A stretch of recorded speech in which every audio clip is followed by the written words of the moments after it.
And welcome into the Monday edition, Robby and Rexrode, 102.5 The Game. Robbie Stanley, Joe Rexrode, Ian Safar here with you. We are live from our Busy Bee Plumbing, Heating, and Air Conditioning Game Nashville studios. Home of the $99 yearly Beehive membership where the buzz is always about great service. Hope everybody had a fantastic weekend. Joe Rexrode, good morning. How are you? I'm doing okay. Pretty good day of football, or I guess pretty good 2 days of football actually. That we just saw, and we got one tonight. Got one tonight. National championship game coming up on January the 19th. We have four football games that matter left. That's true. That's sad. You're not counting the Pro Bowl? They still playing football? I don't really know what they're doing in the Pro Bowl. Cornhole or something? Yeah. Dodgeball? Yeah. That'd be good.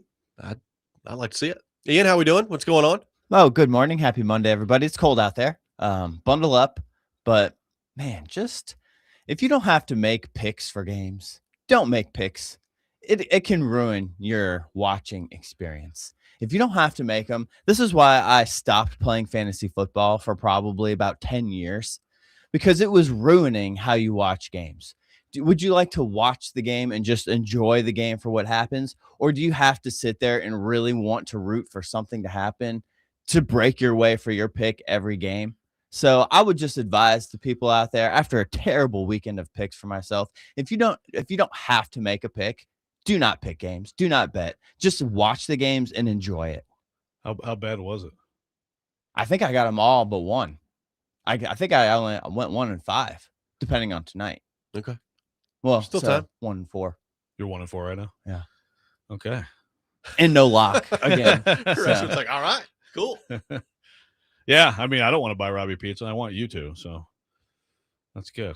That's just my But PSA out there to start the week. I like it. I think it's a good point, and especially the betting part. I tell you what, man, with an 18-year-old who, because they all are like, oh, I can get on a sports betting app. Let me tell you something.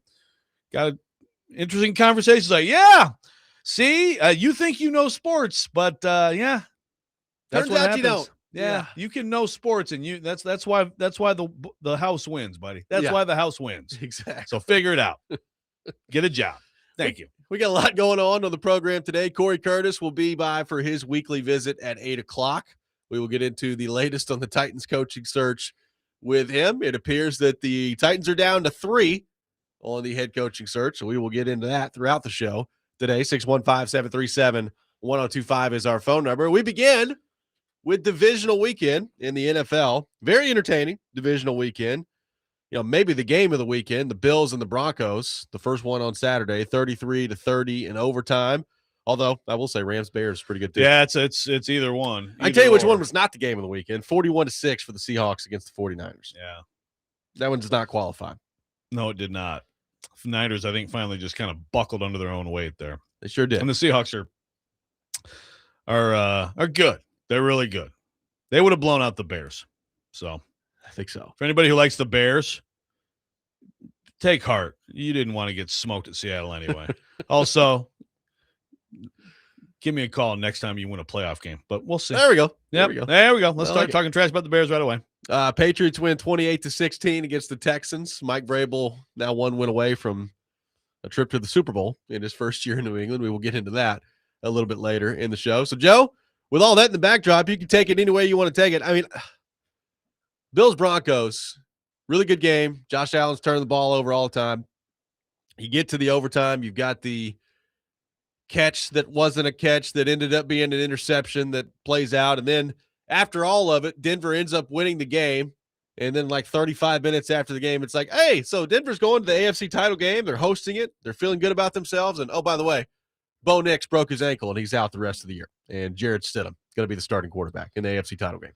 Right. So immediately the Texans and Patriots are like, whoa, the winner of this game should be in the Super Bowl. Doesn't mean they will, because Denver's at home and their defense is great. And they're going to do everything they can to try to win a 13-10 game, and they might, but you got to feel good about your chances.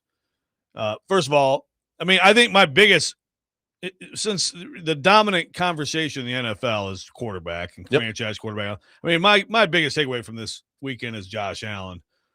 He got outplayed by Bo Nix, and he made a bunch of great plays, But there's plenty of quarterbacks who make plays in games, but then they make mistakes, and that's what people remember. They remember the mistakes. I mean, to me, Josh Allen, I gave him more of a pass before, especially because of that Kansas City game where like it really wasn't. I mean, he did it, and he had won the game, and then incredible stuff happened as he stayed on the sideline. But like, and I don't know how anybody could look at him now and talk about him any differently than Lamar Jackson, talk about him any differently than previously like Phillip Rivers. Like those were horrific mistakes. 4 freaking turnovers. Yep. And he misses the winning touchdown. He just misses it. And I'm not saying it's just an easy throw. It's but like you got to hit that throw if you're that guy. So my biggest takeaway is like, look, I would take Josh Allen as my quarterback right now all day long. I'll take another shot for the next 10 years and be happy about it. I'll take Lamar Jackson as my quarterback all day long. Take another.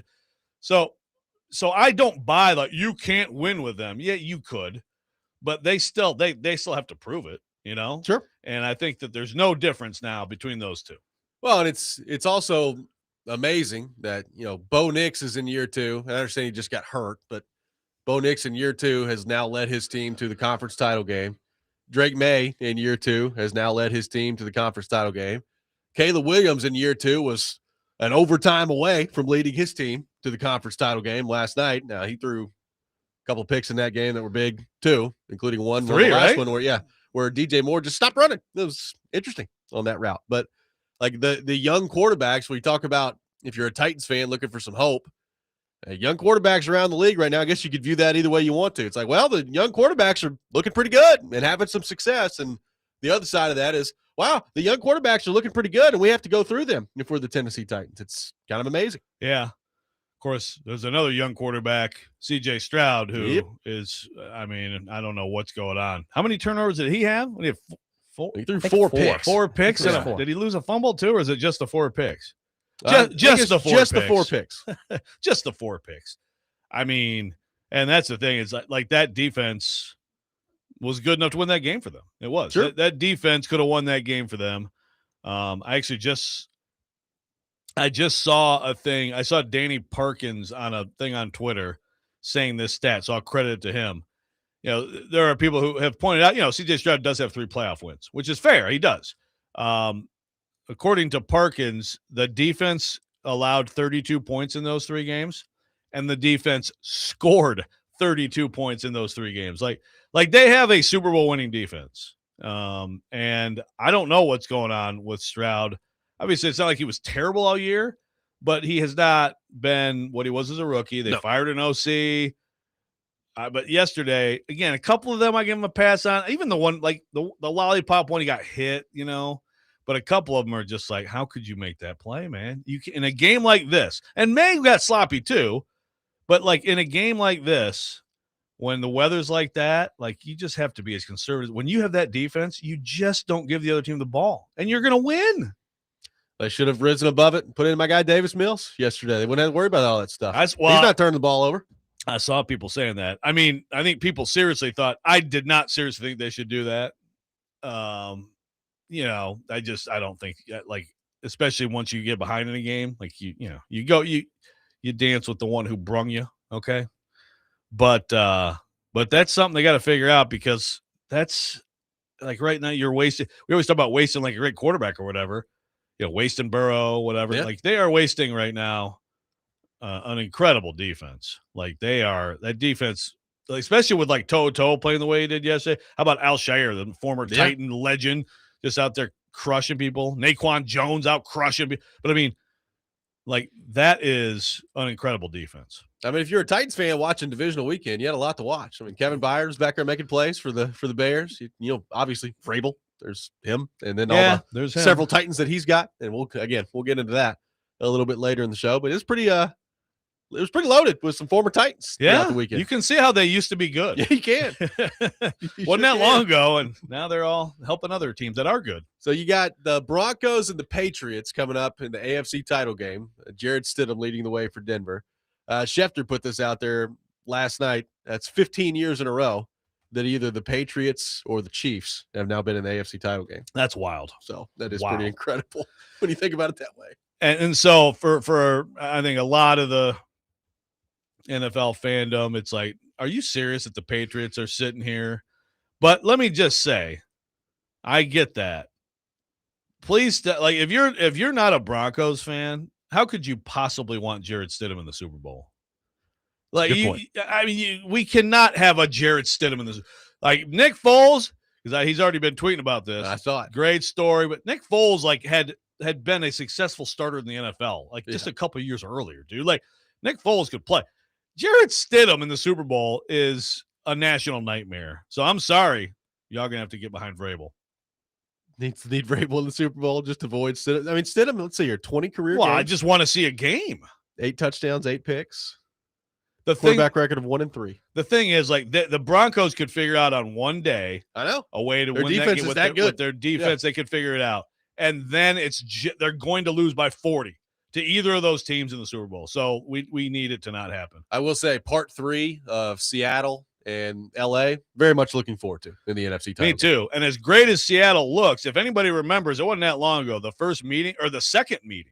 The Rams won the first meeting. The second meeting, the Rams were actually kicking their butt up and down the field, and it took an incredible sequence of events for the Rams to blow that game, which is why they've had to go on the road. Yep. I'm telling you right now, my early read is I like Stafford, man. I he's not perfect, but Puka and those running backs and that defense, I think it's going to be a great game. I do as well. 615-737-1025, our phone number. Your reaction to divisional weekend in the NFL. Plus, it looks like the Titans are down to 3 finalists on their list. We will get into that and take your thoughts on that at 615-737-1025. Some thoughts already rolling in. We will get into all those. Robby and Rexrode, 1025, The Game.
Let's focus in, Rich, on the Tennessee Titans head coaching search. Took a huge swing early this week, trying to lure John Harbaugh into their building, actually planning to go visit him in Baltimore before the Giants locked in and eventually finish that deal with Harbaugh. They are set for an important week moving forward. Our understanding is that the Tennessee Titans are setting up second interviews with a couple of their big-time candidates. Jeff Hafley, the defensive coordinator for the Green Bay Packers, who no doubt is a top candidate in Miami as well. And then Matt Nagy, the Chiefs offensive coordinator. Nagy's an interesting one as well, guys. A former head coach, did incredibly well. A coach of the year in Chicago with Mitch Trubisky certainly has done an excellent job coordinating the Chiefs offense. The Tennessee Titans hire could be coming this week, guys.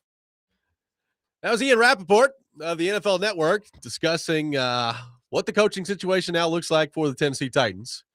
So, Matt Nagy still in play. We got a lot of thoughts on that to this point. Jeff Hafley looks like he's a finalist for the Titans job, as well as pretty much every job he's interviewing for, I guess. I mean, Jeff Hafley, very coveted out there, I guess. Well, so, he must be right. He must be impressing people, right? He must be, because he is making it to second interviews all over the place. And the problem is he may not make it to this second interview, just like Kevin Stefanski. He may not.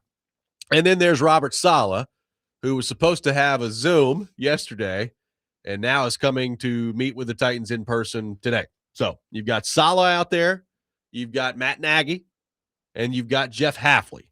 Now, to your point, I mean, Hafley, I think, is a very serious candidate in Miami. There's a couple other jobs. I think he's supposed to meet with the Raiders later this week. So Hafley, a very popular name out there as it relates to these jobs that are open. You mentioned Stefanski. Looked like the Titans had a lot of interest in Kevin Stefanski, and he never made it out of Atlanta, and he's now the head coach of the Atlanta Falcons. So you've had, in 1 week's time, Joe, the John Harbaugh sweepstakes.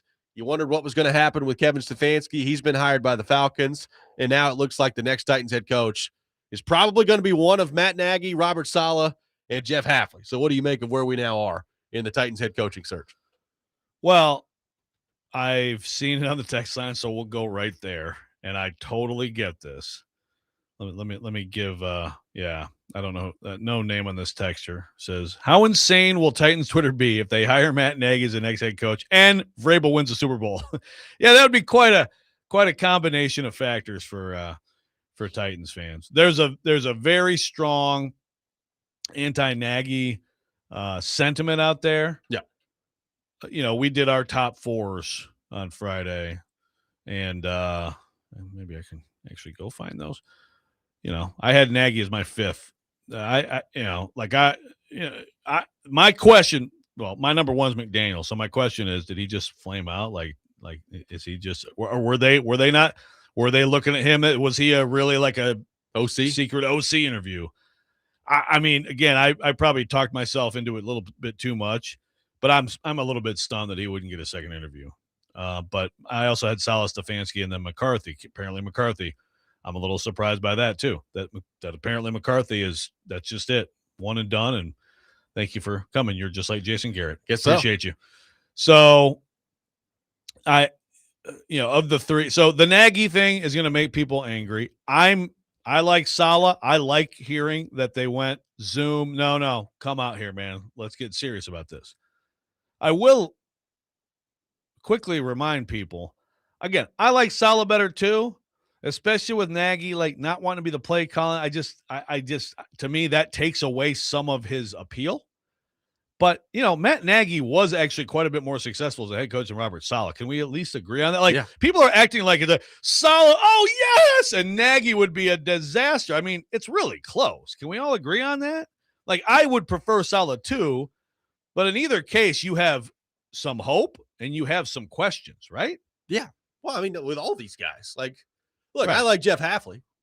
Jeff Hafley's never been a head coach before in the NFL. Now, he has been a head coach in college, and he's done a good job as coordinator in Green Bay, but he's never been a head coach before. You know, I like Saleh, but we've talked about this all the time. Like, Saleh was, what was he, 25 and 38? Like he was 20 and 36, excuse me, 20 and 36 as head coach in New York. Now, I understand it's the Jets, but, you know, Nagy was with the Bears, right? Like, it's It's not like the Bears were that much better than the Jets in terms of the way that they were operating their franchise before all that. Now, look, I'm with you. Matt Nagy would not be my choice. Like there are other names out there. It's kind of stunning to me that it's gotten to this point and they are apparently as dismissive as Mike McCarthy as it looks like that they are. Now, I don't know. Maybe McCarthy got in the interview and it just became clear that it wasn't a good match. Or look, McCarthy's from Pittsburgh, and now that the Pittsburgh job is open, is that the one he's like, you know what, I'll come back and I'll coach for Pittsburgh, and if it's not going to be Pittsburgh, I don't really care. They're But like, hiring him, are they? why are you I don't think so, but I mean, they're interviewing him later, so I don't know. Like, I'm interested to see what that part of it looks like. But to go from, hey, maybe John Harbaugh is going to be the coach to, hey, maybe it's going to be Matt Nagy. Like, I think that's what upsets Titans fans the most. Yeah, and I understand that. And I don't understand.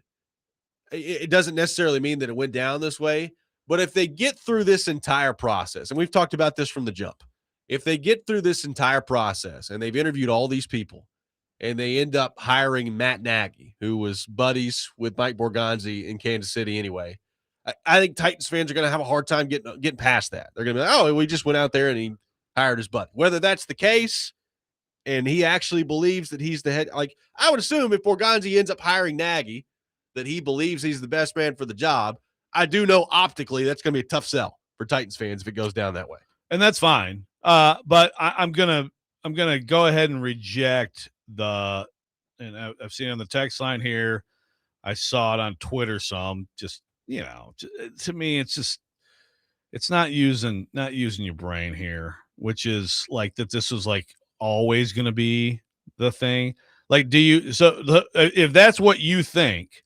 Like Mike from PA says, fine with a second chance, but just screams Buddy Hireling would rather just did the Rooney Rule interviews and called it a day, feel lied to that it was really a search. So Mike, do you think the Titans were BSing everyone when they had Amy ready to go to Baltimore in a plane? That was BS.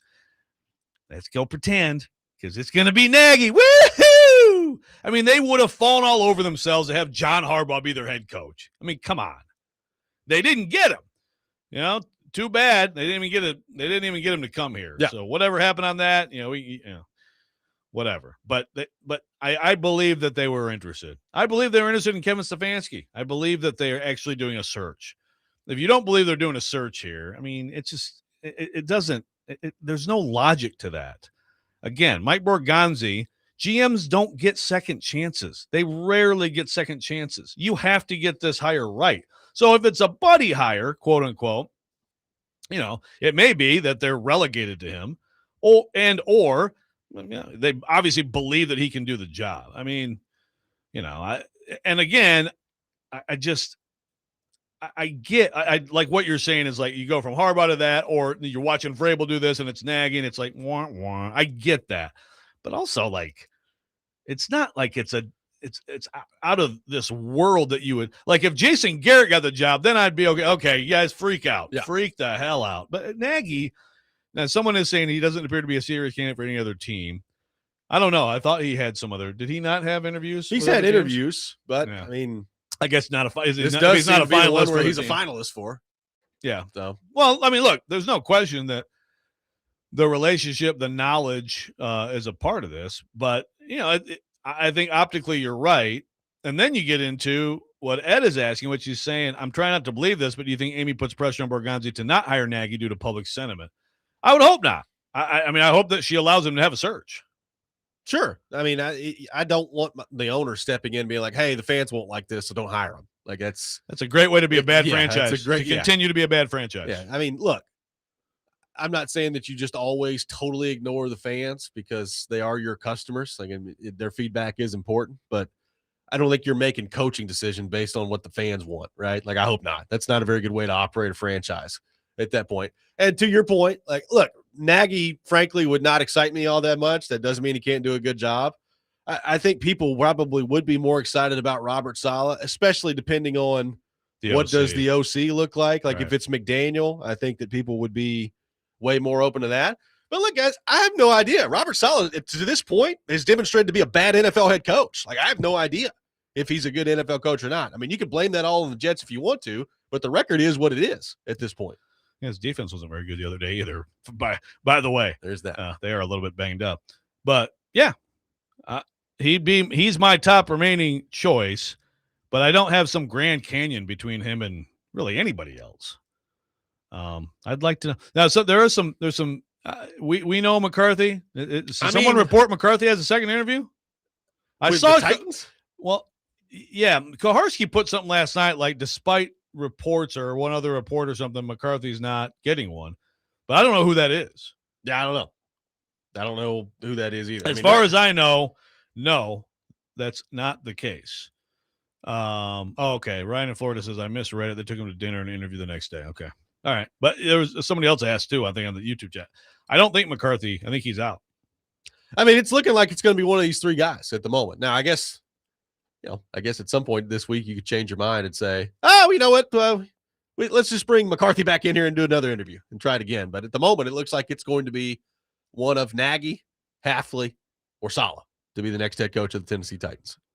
So I have a question on someone who may have been disrespected and also on someone that the dream has died. Okay, we will get into that coming up next. 615-737-1025 is our phone number. Robby and Rexrode, 1025 The Game.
Welcome back in, Robby and Rexrode, 1025 The Game.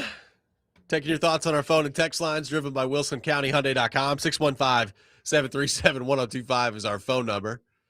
A lot of different thoughts on the Titans coaching front to get to. We will get to that throughout the show here today. Joe, one name you think was being disrespected in this process? Well, what about Arthur Smith?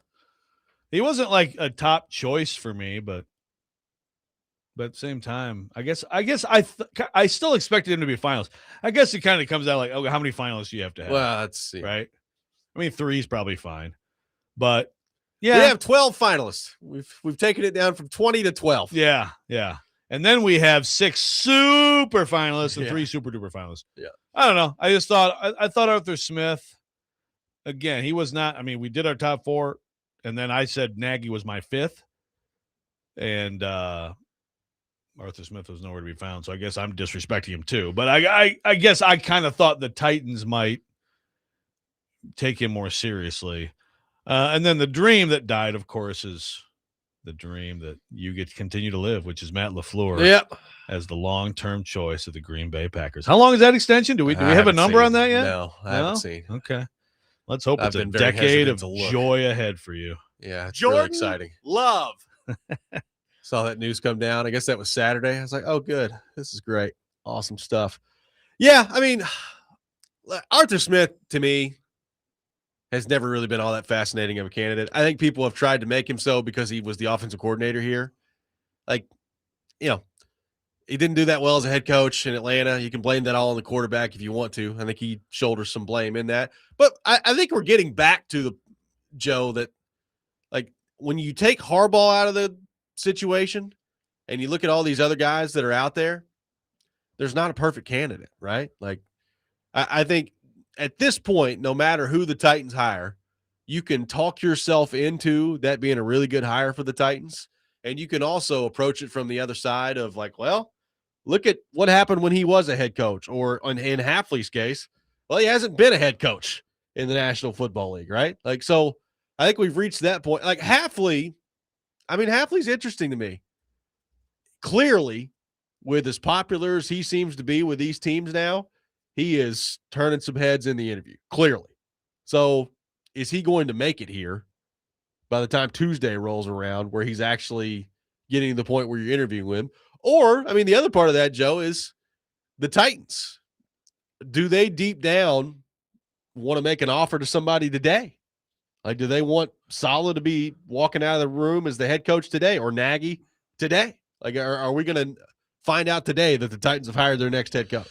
Yeah, I think that's possible. And I think some of it is obviously how do they rank those 3? I know some of you are like, they rank it Nagy up here and then put whatever fake names you want after it, but I don't think that's true. So how do they rank those 3? And what's their read on Hafley and the Dolphins? Is the read, yeah, he's not, like, they're going to throw everything at him. That's their guy. Well, if that's the case, then you don't want to wait around, right? Again, I do. So Nagy, we've determined no other second or finalist interview, anything like that. What's the interest in Saleh? I don't really know. I mean, I think I've seen some other teams request interviews with him, but are they in a, like with Brian Callahan, they were in a competitive situation and they were like, we're not letting him go to Carolina. Right. So they got him. Everybody celebrated, by the way. And then the press conference was awesome, and there was more celebration. I'd just like to remind you all. It's true. But I don't know if there's going to be an urgency. It seems like there's probably a little less urgency with Nagy, right? It seems that way. I mean, but I don't know.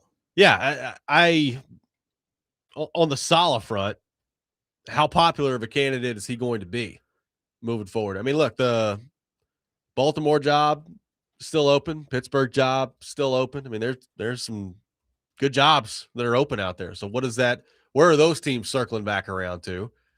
And if you're the Titans, are you wanting to walk away in the next 2 days with your head coach? Like if you've gotten to the point where you feel like there's finalists involved, I would assume that we're pretty close here to the Titans making a decision, right? Like, would it surprise you if at some point today the Titans name their head coach? Wouldn't surprise me at this point. No, it's coming here real soon. So Saleh, Falcons, Dolphins requested him. Ravens. He completed an interview with the Ravens, or and the Cardinals. I mean, if I'm Saleh, I guess the Cardinals do have to hire a coach. They do, and they'd probably be quite happy to have him. So I guess if you're the Titans, like, well, yeah, they may feel the urgency. Again, Nagy seems kind of like the consolation prize. You know, I mean, that's what it feels like for Titans fans. It sounds like, you know, the consolation prize, but you're on Wheel of Fortune, and then like you come away with like floor wax. Well, you know, you don't get like a trip to Hawaii. I will say it's interesting too that of the three names we're talking about, you're talking about two defensive coordinators and an offensive guy that, based on what we know, doesn't look like he's all that interested in calling plays as a head coach. So, I mean, this idea that, well, you're making this hire with Cam Ward in mind, and you want this offensive guy in here that a lot of national media threw out there before the coaching search really began. Well, based on the finalists, you're talking defensive coordinator, offensive coordinator, but offensive coordinator that may not be calling plays as a head coach. Yeah. Maybe that's a reflection of the Titans after Brian Callahan, and then Brian Callahan gives up play calling, of the Titans being a little bit down on that idea. I just wouldn't be down on that idea, because it is if you get someone good, it's such a great thing to not have to worry about your OC. Look all over the league at the ups and downs of teams that lose their OC. And most people can't get a Vrabel situation. No, it's hard to do. Which is going to be, again, Vrabel, Josh McDaniels, and Drake May together for the next 10, 12 years. So based on your read of it right now, do you think the most popular outcome would be Saleh as head coach and Mike McDaniel as OC? Is that which may or may not happen, by the way? Like, is Saleh, if McDaniel, number one, is somebody going to hire him as head coach? Number two, if not, as much as we know that, McDaniel and Saleh have worked together, and I would assume like each other based on their familiarity with each other, like, do we know that he just won't go somewhere else and be an OC at that point? Like, that would be like, if it's Saleh and McDaniel's not with him, how much does that affect how Titans fans view that hire? Yeah, then you need, okay, so what's the name? Who is it? Anybody I've ever heard of, or no? Yeah, I think that's a big part of it. Yes, I think that combination, I mean, we talked about that combination long ago. And so I think that'd be, and I'll say this too, if they do get that, then to me, that is another, we know John Harbaugh didn't end up interviewing. I don't know. I mean, it seems like he at least must have had some interest based on watching Cam Ward, but that would be, I think, a pretty big endorsement of Cam Ward, because I would make the case as his agent to go to Detroit for a year and, just assume that, help them, they're going to fix their offensive line stuff, and you're going to have incredible skill, and you're going to have a very productive offense, and then you're going to be more coveted as a head coach. If he comes here, it's a longer build. You can't expect a winning record next season. So you're not necessarily going to be like the hot OC, but you must think that Cam Ward can be good, right? You would think so. Yeah. I mean, I would think that that's got to be a big part of it at that point. Do you read anything at all into the three finalists being one, a Kansas City Chief, and the another one in there is a Green Bay Packer when it comes to the Borgonzi Brinker part of it? Yeah, I guess that's, yeah. Well, and again, it's like, there's the whole buddy thing, which I understand, like, people go there, but it's also like you have more knowledge of people, like you just do. So now if you're Borgonzi, can you separate the personal relationship from, and then objectively look at Chicago and ask yourself, okay, what all happened there? What happened that's on him? What happened that's on him that he understands and is going to fix second time around? I mean, again, that's all over the league. It's people who trust and know each other and have been in a building with that person. That goes a long way. And there's, like, I get it. Like, it's easier to, cast your lot with someone is going to do A, B, C than someone you're hoping will. 615-737-1025 is our phone number. We'll take more of your thoughts on the Titans coaching search. It looks like they're down to three finalists. We will get into Mike Vrabel on the doorstep of a Super Bowl coming up in the 7 o'clock hour. All that coming up. Robby and Rexrode, 102.5 The Game.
Welcome into Reaction Monday on Robby and Rexrode, brought to you by Pella Windows and Doors of Nashville. Looks like they're down to 3 for the Tennessee Titans. Jeff Hafley, Robert Saleh, Matt Nagy. And Hafley considered to be the favorite for the Dolphins job. We'll see what happens on that front. Although, look, that is interesting to me because if Hafley has been as impressive as it looks like he's been in some of these interviews with teams, like I would be looking at the Miami situation and like, okay, so you got to go deal with that owner. Yeah. And who's your quarterback? For sure. Like it's a like they may not want to let him get out of the building, but maybe he wants to get out of the building. Yeah, like I mean, to me, if you're him and you've got options, which I think he's got some pretty good options available to him, is the Dolphins' job really all that attractive? Like I understand you're living in Miami, that's fun, and it's warm, and that's cool. But who's your quarterback? You going with Quinn Ewers? Maybe he's bringing Malik with him. Who knows? Yeah, there you go. He probably wouldn't. That's an interesting thought, actually. No, so okay, so let's play that out. So he's like, hey, thanks. I'm gonna go ahead and I'm gonna interview and do the interviews. I'm getting out of the building. Yeah. I'm not deciding right. John Harbaugh, and you've seen it in quotes from him since to Ian O'Connor and others. Like he's a football guy and a New York Football Giants. That stuff matters to him. So, and also there's some other things. Plus, he got himself reporting to the owners. He got himself equal with Joe Shane right off the jump. Yeah. I mean, there's a lot more to offer with them than there is for the Miami Dolphins. So let's play that out. And he does come here. What do Titans fans think about that? Has not been an NFL head coach. I think everybody. First of all, I know everybody would say better than Nagy, right? People would say that, but how would you compare him and Saleh? There are things with Saleh with the Jets that are not great. Yeah, well, I think a lot of this from the fan reaction standpoint, even with Nagy, but especially with the two defensive guys, is going to be what's the offensive staff look like? What's the offensive staff look like, right? Like, if you're Jeff Hafley, what sort of offensive staff can you put together to go along with Cam Ward? If you're Robert Saleh, like I think a lot of Titans fans have talked themselves into, boy, it'd be nice to have Saleh and McDaniel together. If it's not McDaniel, who's it going to be? Like, what's his next option as offensive coordinator? Nagy. And then if you're Ed threw that out there on the text line. Like, what if it's Saleh's head coach and Nagy's OC? I mean, I guess that's possible out there. So I don't know. Like, it's interesting if Nagy's the guy. If he's not calling plays, who's his offensive coordinator, right? I mean, I think a lot of the reaction to this is going to be, all right, well, how do these guys build out their staff at this point? Yeah, for sure. It's a huge deal. Like, I'm sorry, all due respect to the Titans' most recent OC. It's just based on what he had done to that point, it was an uninspired hire. And that was one of those where it's like, okay, I mean, that was like that to me. That was a bad buddy hire in terms of, they were high school friends, but I mean, he hadn't really, he had finally got himself to like Jags passing coordinator for a year, but that was, and no one made a big deal of it because, he's the play calling head coach. And so it is less of a big deal. And yet, obviously, those non-play calling OCs still matter too. And so I'm not trying to blame that hire as like the downfall, but that was an example. Again, you have two coordinators we have three coordinators who had not been. I mean, it was like there's a lot of issues with that. But also that also goes to show you, like, building a staff, like PK said last week, get this done pretty quick here, because then you got to go out and fight people for staffers. But obviously the coordinators are the most important things. In some cases, you kind of have a good idea, and in some cases, not. Cam throws out Bobby Slowick as someone to watch if it's Saleh. I mean, that is true. They're in the same tree. So, and maybe Bobby Slowick wasn't such the culprit of CJ Stroud's issues, huh? Yeah, was I really that bad? I mean, 2 years ago, it looked like he was well on his way to becoming a head coach pretty quickly in the NFL, and then all of a sudden he was out of everybody's good graces. Yeah, we're kind of coming around to just blaming CJ, and be like, you got to get better, and not scapegoating other people. Trevor asking, might the decision of head coach come down to who can assemble the stronger staff to come in and elevate Cam and the roster? Huge part of the interview process. It's got to be a big part. Huge part of the interview process. Well, that's and again, that comes down to Borgonzi. Like, it's one thing to, this is the staff I want. Who can you actually get, right? Like, who can you actually, as a head coach, hire to your staff, and not just, I think I could get so-and-so to come in and be the defensive coordinator, or, I'm really hoping Mike McDaniel comes in and is the offensive coordinator with me. It's like, well, that's great. That sounds good. Can you actually land him? Or does McDaniel look at the situation? He's like, yeah, I'm just going to go to Detroit and be OC there. Yeah. Who are you confident that you can bring in here, and what does it look like? And if you're not sure, then what's your second, and then what's your third, right? I mean, you gotta, that's a huge part of the interview process for sure.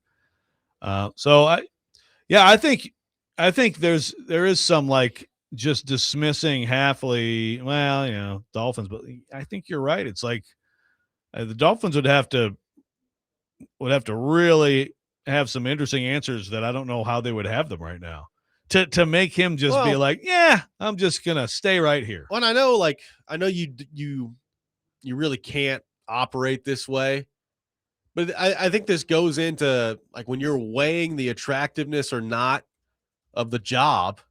Like I'm looking around at the quarterbacks you're having to go up against in the AFC South, right? It's Trevor Lawrence, who played really well down the stretch and looked good. It's CJ Stroud. I mean, how are you feeling about CJ Stroud right now? I think that's up in the air in terms of what that's going to look like. And then who knows with the Colts. Meanwhile, in Miami, you're looking at it and it's like, well, okay, it's the Jets. I have no idea what they're going to do at quarterback, and it's probably not going to end well because it's the Jets. But the other two are Drake May and Josh Allen that you're having to go up against. Like, I would think that also should probably factor into your weighing pros and cons of taking jobs if you're a guy like Halfley. And it's like, well, okay, who's our quarterback? I don't know what the answer to that is right now. And also in my division, there's Drake May and Josh Allen that I'm going to have to go up against all the time. Yeah. I mean, if I'm interviewing a coach, I would still want that to be like way down the list. But yeah. But it should matter, right? Sure. Yeah. If you have easier access or you don't have clearly very difficult for a long period access to like win your division, yeah, that should be something you think about too. No doubt. And maybe I'm sure most of these guys look at it and say, well, yeah, I'll just go beat Drake May and I'll go beat Josh Allen, and that'll be that. But that's way more difficult, way easier said than done at that point. So I don't know. Everybody keeps connecting the dots to like Halfley and the Dolphins. I'm like, okay, I get it, but when you're actually looking at how attractive that job is, I'm struggling to come up with why it's all that attractive. Yeah. Now, I guess you could, as I said earlier, you can read into some things in terms of positive commentary, on Cam Ward. I mean, I guess if Halfley stays there, you could probably flip that around too, right? You could. Because to me, that's got to be one of the reasons he's like, I'm definitely going to go to Nashville and talk to those guys. Yeah, I don't know. Because I like the quarterback. You would think that had to be a big part of it. And if it ends up being Nagy throughout this whole process, again, who's he hiring as his offensive coordinator? And what does that tell you about, like, they've obviously gone through an extensive process here to interview with people.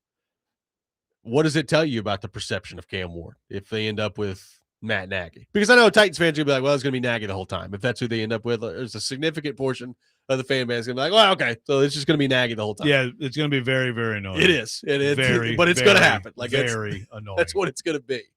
But like, what does it tell you if they get through the whole process and it just ends up being Nagy? I think it's fair to ask, like, okay, so what did Mike McDaniel think of Cam Ward, or what did all these guys think of Cam Ward? It's interesting to see. Yeah, but I'd also say, well, Matt Nagy has been a head coach, was an NFL Coach of the Year, had a 12-4 year, somehow made it work with Mitch Trubisky, and has a good job. Sure. So he doesn't have to take this job either. By the way, like he doesn't have to do this. Sure.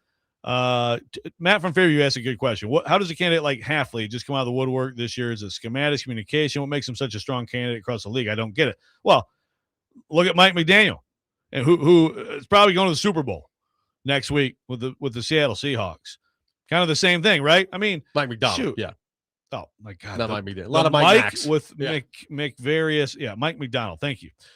With the Seattle Seahawks. Liam Cohen last year was kind of like, wow, he really he's that coveted, like 1 year with the Bucs, and it's like he's just a genius. Well, I don't know, worked out all right for him. Yeah. Again, it's not always going to work out, but this happens a fair amount. Even like Brian Callahan. How many people were talking about Brian Callahan over those years with the Bengals? I don't think anybody was really talking about Brian Callahan.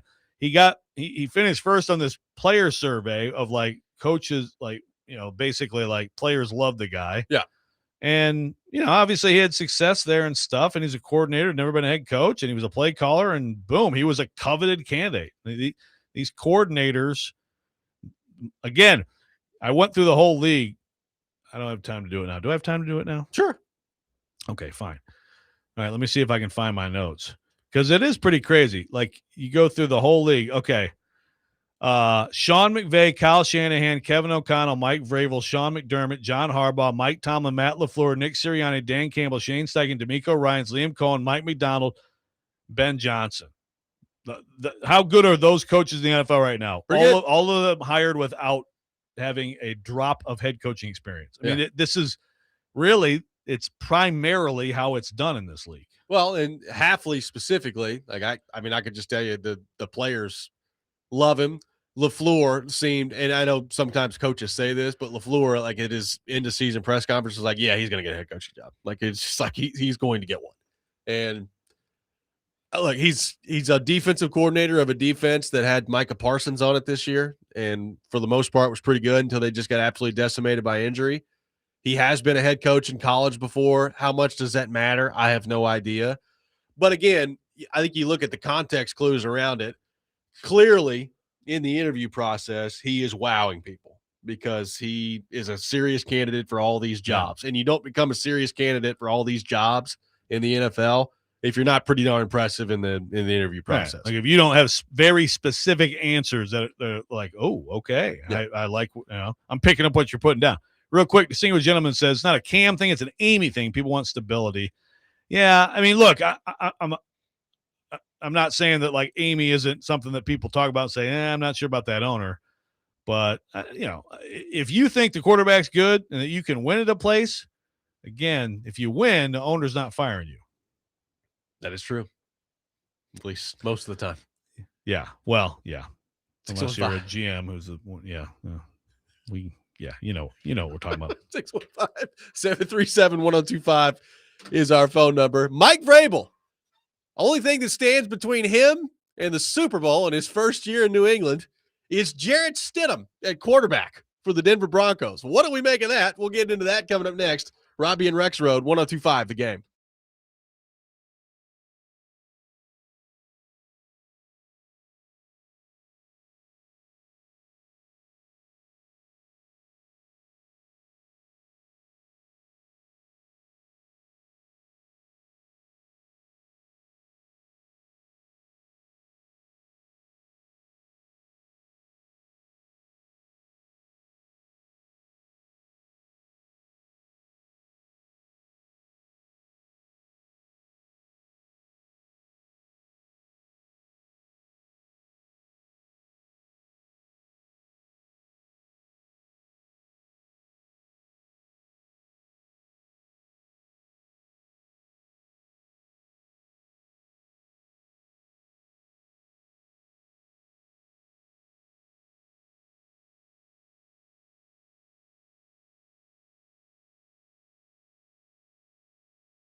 Hour number 2, Robby and Rexrode, 102.5 The Game. Robby Stanley, Joe Rexrode, Ian Safar here with you on this Monday morning. We are live from our Busy Bee Plumbing, Heating, and Air Conditioning Game Nashville studios. Hoping the $99 yearly Beehive membership or the buzz is always about great service. We'll have Corey Curtis with us at 8 o'clock for his weekly visit. We're taking your thoughts on the Titans coaching search throughout the show at 615-737-1025, and we will keep you updated on the latest on that front, as well as any news may or may not break on our show today. So we'll see what happens. 9:03. Get ready, everybody. Yeah, it's about when it'll happen. Titans will hire their coach at, maybe about 8:59. Just either right as we're leaving or right as we've gotten off. That's true. The air. Yeah, 8:57. We would still be screwed. When can Salah get here? Like, when is he getting here? When's the flight? Is Kaharski tracking the flight? I'm texting Kaharski. Is it 7 a.m.? It's okay, right? I mean, Diana Rossini put it out there a few minutes ago that the Texans still haven't gotten back to Houston yet. They got delayed all over the place and are still in the air coming back from their loss in New England last night. So adding insult to injury. You lose and you can't ever get back home, apparently. God, you lose and you have to hang around freezing, boring Foxborough. Yeah. Brutal. A lot of fun out there. Well, speaking of that, Mike Vrabel has punched his ticket to another AFC championship game in year 1 as head coach of the New England Patriots. As you heard in Ian's update there, the 15th consecutive year that either the Patriots or the Chiefs are being represented in the AFC title game, which is amazing when you think about that. And that's one Chiefs era of greatness, and that is now, well, about 3 different ones. Yeah, but for the Patriots. Yeah. But like, this is now obviously a completely different Yeah. era. Very depressing for people who hate the Patriots. Yes, it is. Yes, it is. And not only have they punched their ticket to the AFC title game, now look, they're going on the road to Denver, Mile High. They're taking on one of the best defenses in the NFL. There are several defenses that are very good, including their own, by the way, the New England Patriots. But a very good defense that Denver has. But now, at quarterback, standing between Drake May, Mike Vrabel, and a trip to the Super Bowl, is Jarrett Stidham of the Denver Broncos. So, what do you make of? I know we've talked a lot about him this year, and Titans fans they were watching that game yesterday, and boy, was there a lot of discussion about Mike Vrabel on Titans Twitter yesterday. But here he is, Joe, in year 1 with the New England Patriots, back in the AFC title game, and 1 game away being quarterbacked by Jarrett Stidham on the other side from a trip to the Super Bowl after the Patriots were 3-14 last year. How do you put into scope that accomplishment for Mike Vrabel and the Patriots? I really don't like to do this. I feel like you get in arguments with people and all that on the show and stuff like that, but like, I feel like we're pretty good about even pointing out how often we're wrong a lot. But let me just remind everybody right now that this program, when Mike Vrabel was fired, did not support it and thought it was a bad move. And it's played out that way. It's played out that way. Now, you could play it out and go back and say, okay, how bad was it going to get? How different would things have been, moving forward in 2024? Had Vrabel, just stayed on, they got through whatever, the bumpy patches. I think it would have taken a little time, but see, when you have a good coach, you should be able to absorb some ups and downs, especially if that coach has done some extraordinary things, which Vrabel did. I mean, the reason he won NFL Coach of the Year in 2021 is because he lost his best player, and he had a good team, but like, they overachieved. They had the most injured team ever that year, and they got the number 1 seed. And we know what happened in the playoffs, but taking that team a couple years before that to the AFC title game, there was plenty of information there again, which is why Amy gave the huge extensions. And then all of a sudden, in short order, you just totally go back on all that. If you're Amy yesterday, by the way, what were you rooting for? Because you obviously hate the Houston Texans, but like, I mean, Vrabel might win the freaking Super Bowl this year. I think she, I mean, my God. I think she might have been rooting for the Texans. I don't know. I think so too. Yeah. Or just like totally avoiding reality that the game was happening at all. It's like, I'm just going to go out and get after the Foxes a little bit, I guess. Not gonna watch Take some football, anger out man. on the Foxes. Poor Yeah. Foxes. I bet they had a rough day this weekend. This was not a good weekend to be a Fox It hunt. was Some dead ass foxes in Texas yesterday. My God. Do not bring that portable TV with us. We're gonna act like that game's not happening. Oh my goodness. Oh, And maybe boy. she's busy with the coaching search stuff. Was she out to dinner last night with Matt Nagy? I don't know. It's a good question. If she was going to take the plane to Baltimore, but is that just for the big moments? I don't know. Wherever they went in Nashville last Good night, question. looking up like, can you make sure none of the TVs are on the Patriots game out there? Thank you. Yeah, it's a tough one. Tough one for Titans fans too, I would think. And again, now look, I will go back. We weren't in support of it. I think it was a bad decision. We thought it was a bad decision at the time. Again, 6-18. Sure. Like you just have to be able to you have to be able to decipher. And there's a lot of stuff. It's like Vrabel did make some mistakes. And how much was Vrabel a part of some of the terrible drafting decisions John Robinson made? Like there's a lot to it, as we talked about at the time. So it wasn't just like he's doing awesome, fired him out of nowhere, but it was a mistake. And Vrabel, and I also think, Diana, Rossini came on last week and talked about how she thinks that he has learned from his time here. And there's some differences when you watch practice and stuff like that. And good for him. That's what you're supposed to do. You're supposed to get better and improve. He's a smart guy. He's going to win a lot in this league, and he's going to probably be a great coach. And I think he'll probably hoist a Lombardi or two before he's done there. Well, and the bottom line is too, like, taking the job in New England, one of the attractive parts of the job was you felt pretty good about the young quarterback. Well, and it turns out that the young quarterback is really good, right? Like Drake May is really good. And, I hesitate to just anoint people because I think we get in trouble with that sometimes, and look no further than CJ Stroud, who everybody was, writing a first-class ticket to the Hall of Fame after his rookie year. And now I don't know what it's going to look like for CJ Stroud moving forward.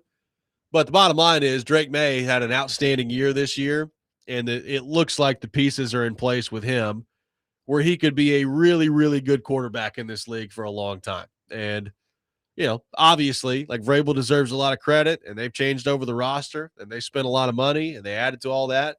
But that's a lot of what it comes down to is, like, could Vrabel bring the best out of Drake May? And it looks like that he, along with Josh McDaniels, have done that to this point. Yeah. I was going to say Josh McDaniels might be one of the most under talked about assistant coaches this season, just in general.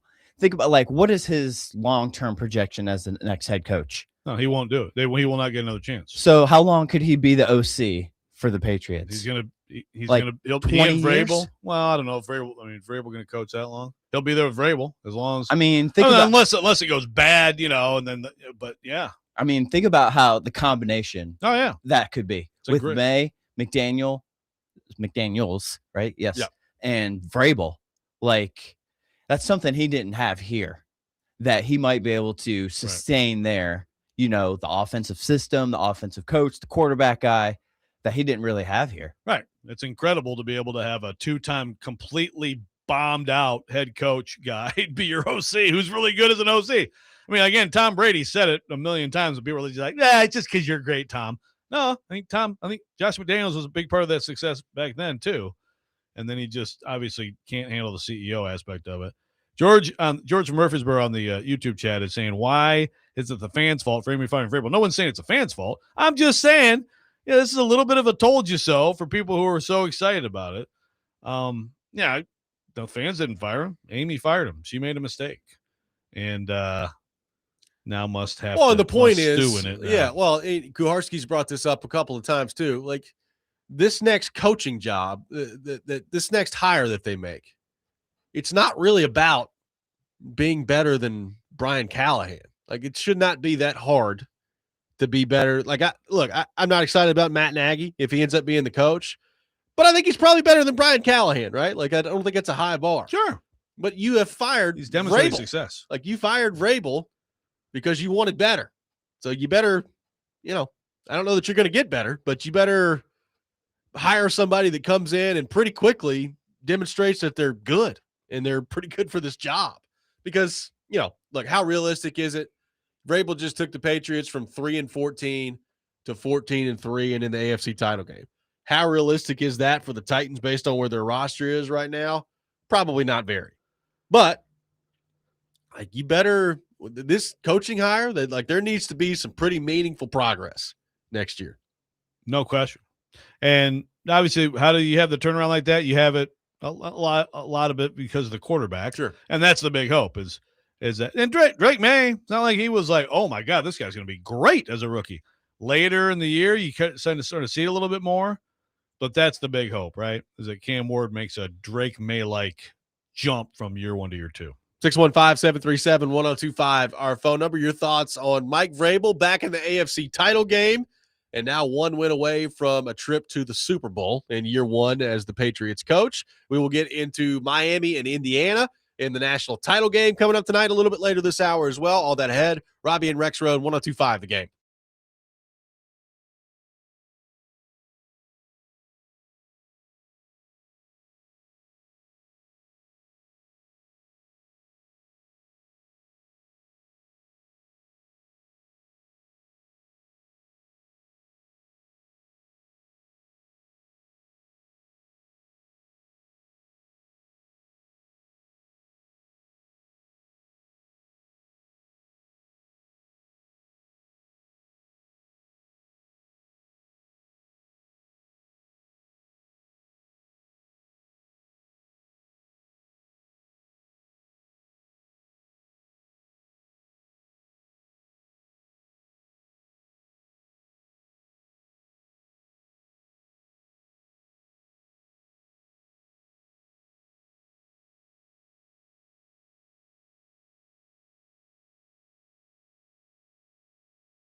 Preds fans, Smashville Live is back this Wednesday night at 6 o'clock on 102.5 The Game, live from Brewhouse 100 in Bellevue. You can meet your Preds players up close and personal, your chance for autographs and pictures.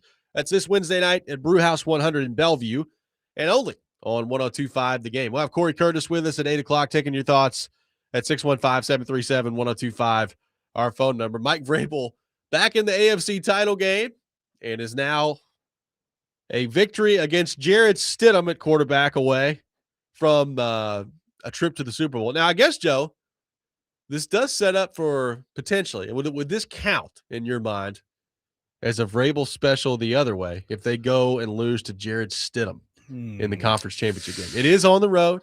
It is against an elite defense, so you do have to keep that in mind. No, I don't think so. I think the Vrabel special the other way is like you're losing to a bad team. This is a team. Yeah, these one game, when you have that defense, when you're at home and all that stuff, and everybody knows your limitations. I mean, you see these things happen. So what's the line? Do we know what the line is? I mean, I believe last night it was Patriots -5.5, but I will double check that. Okay. I mean, that's not. That's what it is. That's significant, obviously, on the road. I mean, if it was Bo Nix healthy, I think the Broncos would probably be about. I think they'd probably be about a 3.5, 4-point favorite. I think maybe am I overestimating that? I mean, Bo Nix was like the better quarterback of the two when he played Josh Allen. There's no other way to say it. I think Bo Nix is good. I do too. Like at some point, you just have to be like, the dude's good. He made some big time throws. Yeah, and he's, again, it's just like the escapability, man. And, like last night, not to go off topic here, but like Caleb Williams, like the throw he made to tie the game was like, it was basically like a Hail Mary. Like it was an insane, the amount of velocity you can put on a ball when he's like backing up almost makes no sense. And then some of the runs he had in that game were tremendous. Yep. But like with Bo Nix, it's a little less exciting, but he doesn't give the other team the ball. And Caleb Williams throws 3 picks last night. I know he's young, they're both young quarterbacks. I want a quarterback who doesn't give the other team the ball. We saw a lot of quarterbacks giving the other team the ball this weekend. So we did. And I mean, that's one thing Drake May's been pretty good at all year. I mean, Drake May, when he ended up with 8 picks this year, 31 touchdown, 8 picks, almost 4,500 yards passing. And he had the 1 pick yesterday, but that was it. So he had the fumble. You got to secure the ball, but yeah. He's pretty good, man. He's pretty good. They are, they're going to be knocking on the door, and they should be in the Super Bowl. And I'm said it earlier in the show. I'll say it again. Unless you're a Broncos fan, or unless you're just a devout I guess if you're a Jets or fan or whatever, AFC East fan who hates the Patriots, I would say even if that's the case, do you want to watch Jared Stidham in the Super Bowl? And you want to watch them get blown out by 30, because that's what's going to happen. They might find a way to get a return and get a strip sack and win this game because they're at home and their defense is awesome and everybody's going to rally around Stidham. They have a chance, but they're going to get blown out in the Super Bowl. We do not need that in this country. I'm with you. Go Patriots. I'm sorry, but America needs to be go Patriots right now, just so that we have a chance of a watchable Super Bowl. Sean from Kentucky on the text line says, I'm happy for Vrabel. He's having success at the place he wanted to be coaching at. Now let this be a lesson to Amy that people say dumb bleep, but good communication can always help you move forward as an organization. Some of that's on Vrabel too. I mean, if you go back to the situation, I mean, we talked about it at the time, is it's not like this everywhere speech that he gave at New England apparently did ruffle some feathers with Amy. So yeah, the ruffled feathers. It's on her and him to communicate those things, and I guess that didn't happen. Mike Tirico brought up those comments during the first playoff win, and in the proper context, which was he was talking about this incredible place that has won all these championships, because it's not like other places. I still don't in any way think he was trying to take a shot, but when you're him in that situation, if there's ruffled feathers, like you need to communicate that, and that's a problem Vrabel has. Is that he can be a little bit too prickly, and so some of that's on him. But also remember, people, it's like Sean says, success at the place he wanted to be coaching at. Well, you can say that, But first of all, it's not like he got the job there when he left after he got fired. He didn't get the job. Also, you can't just leave jobs in the NFL for another head coaching job. So he could have wanted whatever he wanted. If the Titans wanted him to keep coaching, he was under contract. He was going to keep coaching the Titans. Yes. And now we'll never know. Yes. Now he's We'll gone just forever. know all the wins that he's about to have with the Pats.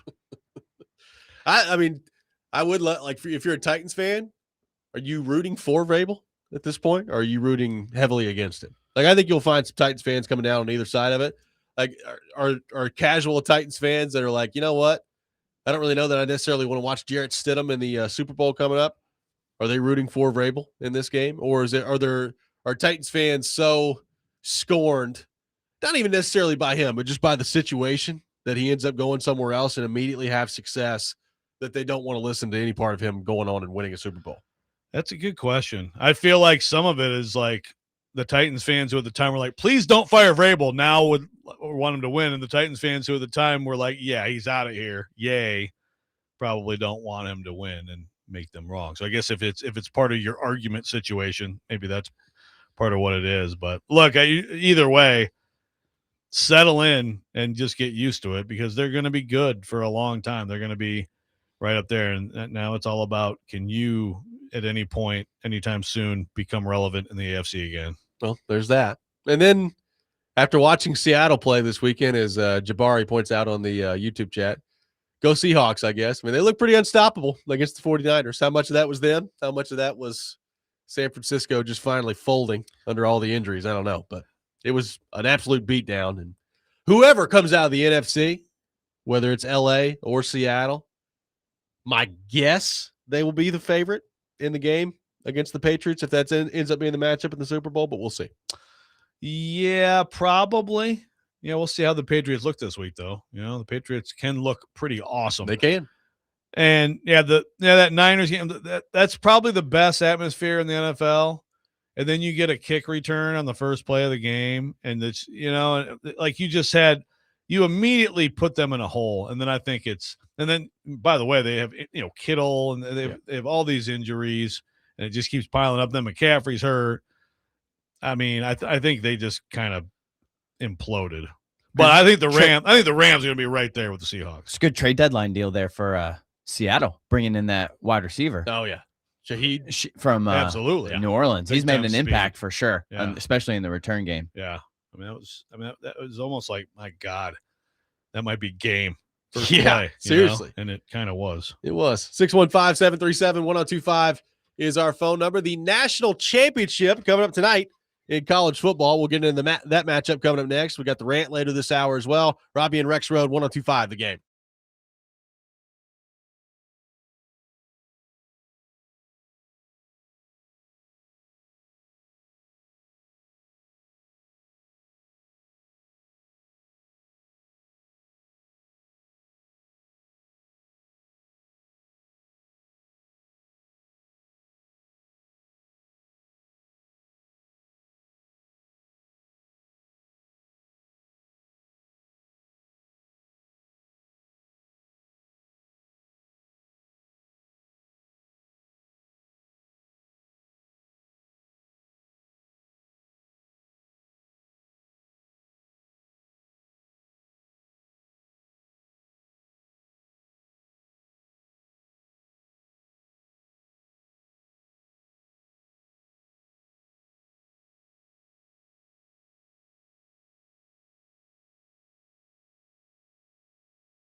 was 50 years ago, as a matter of fact, and I was a big kind of Bob Knight fan as a little kid. I liked sort of the shenanigans and the faces at the press conferences and throwing the chair across the court. I thought that was pretty cool. And the guy I bought my house from was a big friend of Bob Knight, actually. So, but it really has no effect on what's going to take place here, 7:50 tomorrow night. But it was 50 years ago, and if we're able to climb that mountain, it'll be a unique coincidence. Kirk Signetti gets Thank ready you. for the action tonight Thank you, Kurt. in the national title game. By the way, the Game National Sports Network, your home for the college football championship. Tonight, catch all the action on 102.5 The Game and 94.9 The Fan as Miami takes on Indiana. College football championship coverage on 102.5 The Game and 94.9 The Fan. Presented by Twin Peaks and Parman Tractor and Equipment. Joe, we are finally here for the 12-team college football playoff to get to its national title game. The last 2 years, it's been like, wow. Late in January, here we are, finally playing the national championship game, but we've made it to this point. What do you make of tonight's matchup? Miami, Indiana. It's hard to pick against Indiana at this point to win the thing, but what can Miami do to hang around in this one and have a chance to win when the fourth quarter comes around? Before getting to that, quick point to make on some of that stuff. The calendar, college football, their next year is going to be January 25th. They got a big issue with that. Okay. They also, the portal stuff is great. And then Miami takes a guy from Duke at the last second before it closes. Now there's no spring portal. So Duke's totally screwed. So just keep that in mind. And the Big Ten and SEC can't agree. So we're going to stay at 12, which is good. But like Tony Petitti, the Big Ten is still pushing 24. You with 24. Got to have 24. So anyway, those are a quick little side. I might stop watching. Yeah, college football doing great. But hey, we have a good game tonight, I hope. But I'm not picking a good game because every single game I talk myself into. Oh yeah. Oh, Bama. I mean, it's Bama. And did you see Oregon's D against Texas Tech? Yeah, they're not going to win at Oregon. They're not going to beat Ohio State. The Big Ten. They're going to beat Miami by 50, guaranteed. Make it my lock. Didn't you guys pick Miami the other day? Yes, we did. Okay. Yeah, because whatever. Who cares? Don't listen to us, obviously. Yeah, I just want to beat Ian. I think we're going to be tied because we both picked Miami tonight. So we're going to be tied in the standings. I think, I have to just think that Indiana is going to destroy. I hope not. I hope Miami can run the ball with Fletcher. I hope that Malachi Tony can make some big plays. I hope that that defensive front can get after Fernando Mendoza. I hope so. There have been some teams that have given Indiana tough games, but like right now, the way they're playing, they're just a wagon. Are people excited to watch this game? Like the general college football public, are you like fired up to watch Miami, Indiana in the national championship game tonight? I don't know the answer. I could just tell you based on me. And I think some of it is just the calendar. And I can't give you a good reason as to why this is the case. It feels like the playoff has been going on so long where it's just like, okay, so that's coming to an end tonight. Cool. All right. Like we're almost in conference championship weekend in the NFL. Yeah. They got to do something about this. No, I totally agree. And look, if you think the Monday after this is the best time to do it, are people footballed out after this? Well, no, I meant like today's Monday after divisional round. Yeah. You think there's a better way to move it? Yeah, they need the national championship game needs to be on New Year's Day in the Rose Bowl every year. Yeah, because it almost feels like after this weekend of NFL, some people are footballed out, right? Yeah, in college, it's just in the college now. I know, like Feinbaum, still pushing this. Yeah, cute little story. Indiana, cute little story. Whatever. They're not as good as most of the SEC teams, but Feinbaum, he did make the point. It's like it's like, Feinbaum. Thank you, a friend of the show. But he did make the point, and I do agree with this part of it, which is like, again, the conversation is it's about these quarterbacks in the NFL. It's about the NFL. The NFL is dominating. This is a bad time. College football has so many other issues. Like it's like, how do you deal with this? But the calendar is big, and to me, it's like the championship weekend thing. It just doesn't work anymore. Yeah, it just doesn't work. So that weekend should be playoff games. And other thing, you can move it up beyond that too. You can move the season up a little bit. I mean, why not have even more separate? NFL is always going to be the weekend after Labor Day, right? They're always going to start the weekend after Labor Day. Go make week 0, week 1. I agree. Why not? Well, Let's have big time college football games for 2 weeks before we have the NFL. Why not? It just feels like it's like, okay, there's all this excitement about divisional playoff weekend in the NFL. And it's like, oh yeah, by the way, national championship games tonight. That's what it feels like. Hey, look, we talked about this. I love college football. I'm excited about college football every time college football gets played. But even me, I'm like, it's January the 19th. The playoffs been going on for like a month at this point. Let's wrap it up. Let's go. Yeah, it feels weird and it has dragged out. Now, to answer your question again, I guess I'm not the right person. Yeah, I'm excited. I'm excited about the game. I mean, and if Indiana wins and does what they've been doing, I think Indiana football, it's on the short list of my lifetime of sports stories that are just truly incredible. Totally different deal, but it's like Miracle on Ice type stuff. Like, this is insane, And if Miami wins, that's also a hell of a story because we've all convinced ourselves now that Indiana's a juggernaut. Indiana's unbeatable. And, Miami is a really good story in terms of, 2 decades of irrelevance, basically. And now coming back to being a great team. I mean, I hope it's a great game. I'm excited for it. But, yeah, I agree. It just doesn't feel right. It's 2 years in a row. I think we've talked about this.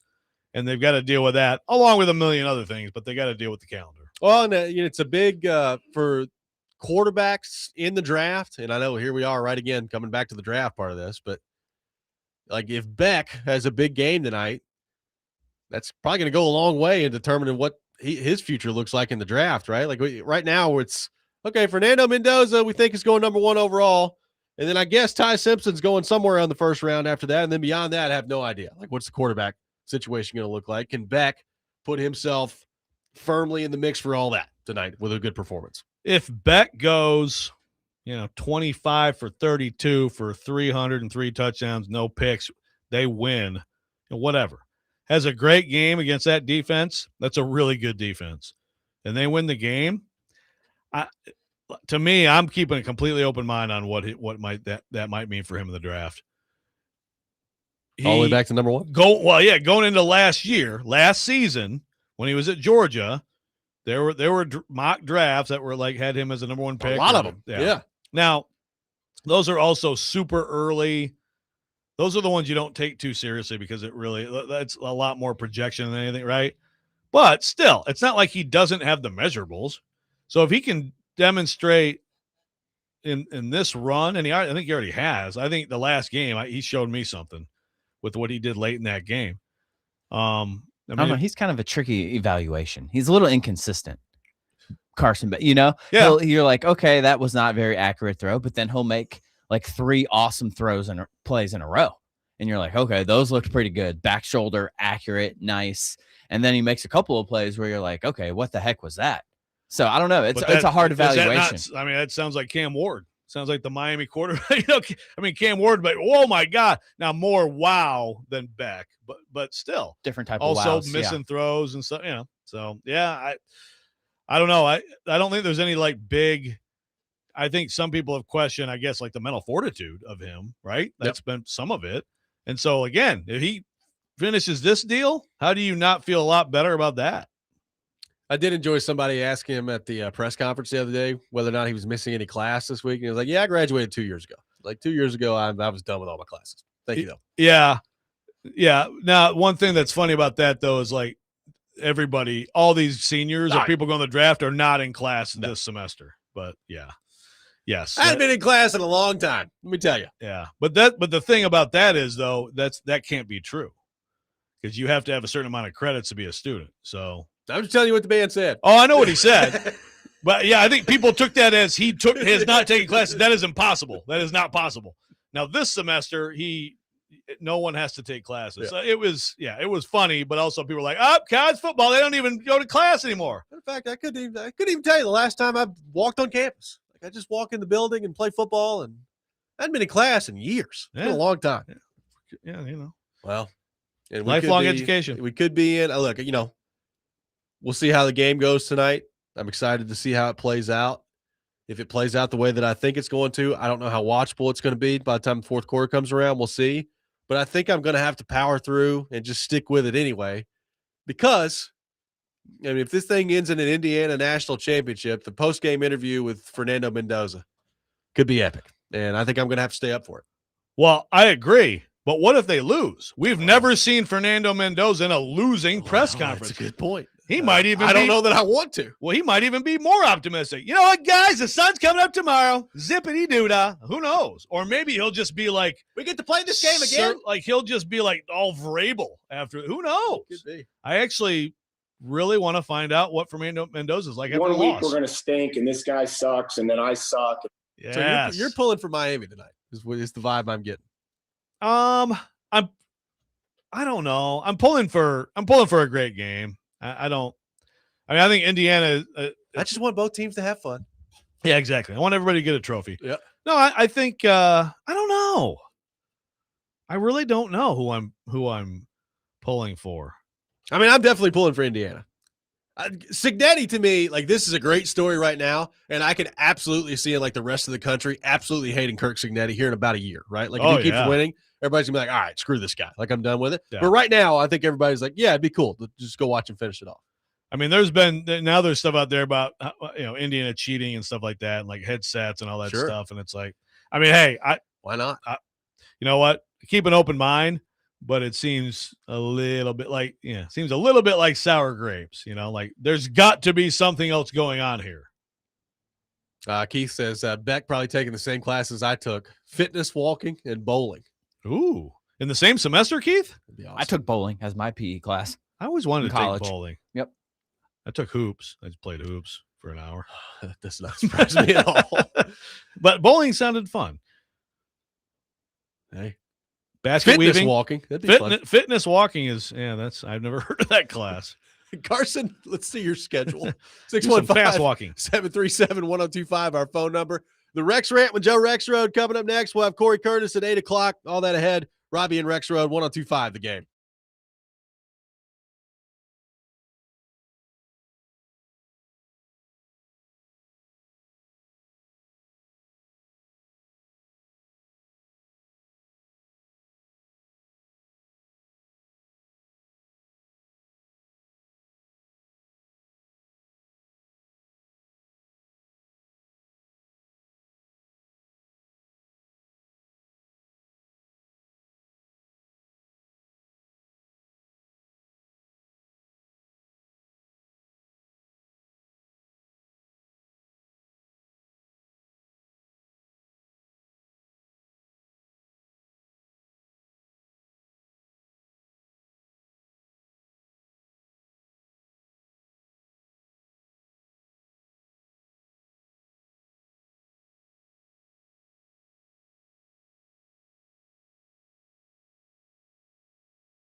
Sometimes he wakes up on the wrong side of the bed.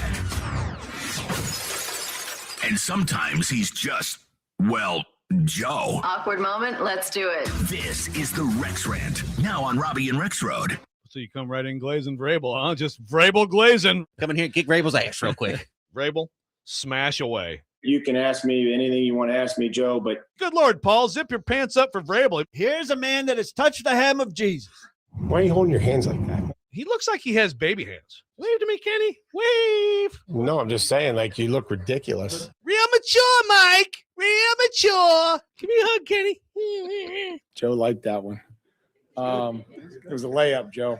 I'm absolutely going Mason Rudolph over Drake May. It is time for the Rex Rant, brought to you by Functional Medicine of Tennessee. Heal from the inside out. Check them out at functionalmedicineoftennessee.net. As a backup, when May was a rookie. That's not what you said at the time. I'm absolutely taking Mason Rudolph No. over Drake May, is what you said. Come on We now. have the audio. Don't make me go back and have to listen to it all and get the full context. You heard it here first. By the way, I'm not ranting about Mike Vrabel, but that was a beautiful Vrabel combination there. Some absolute.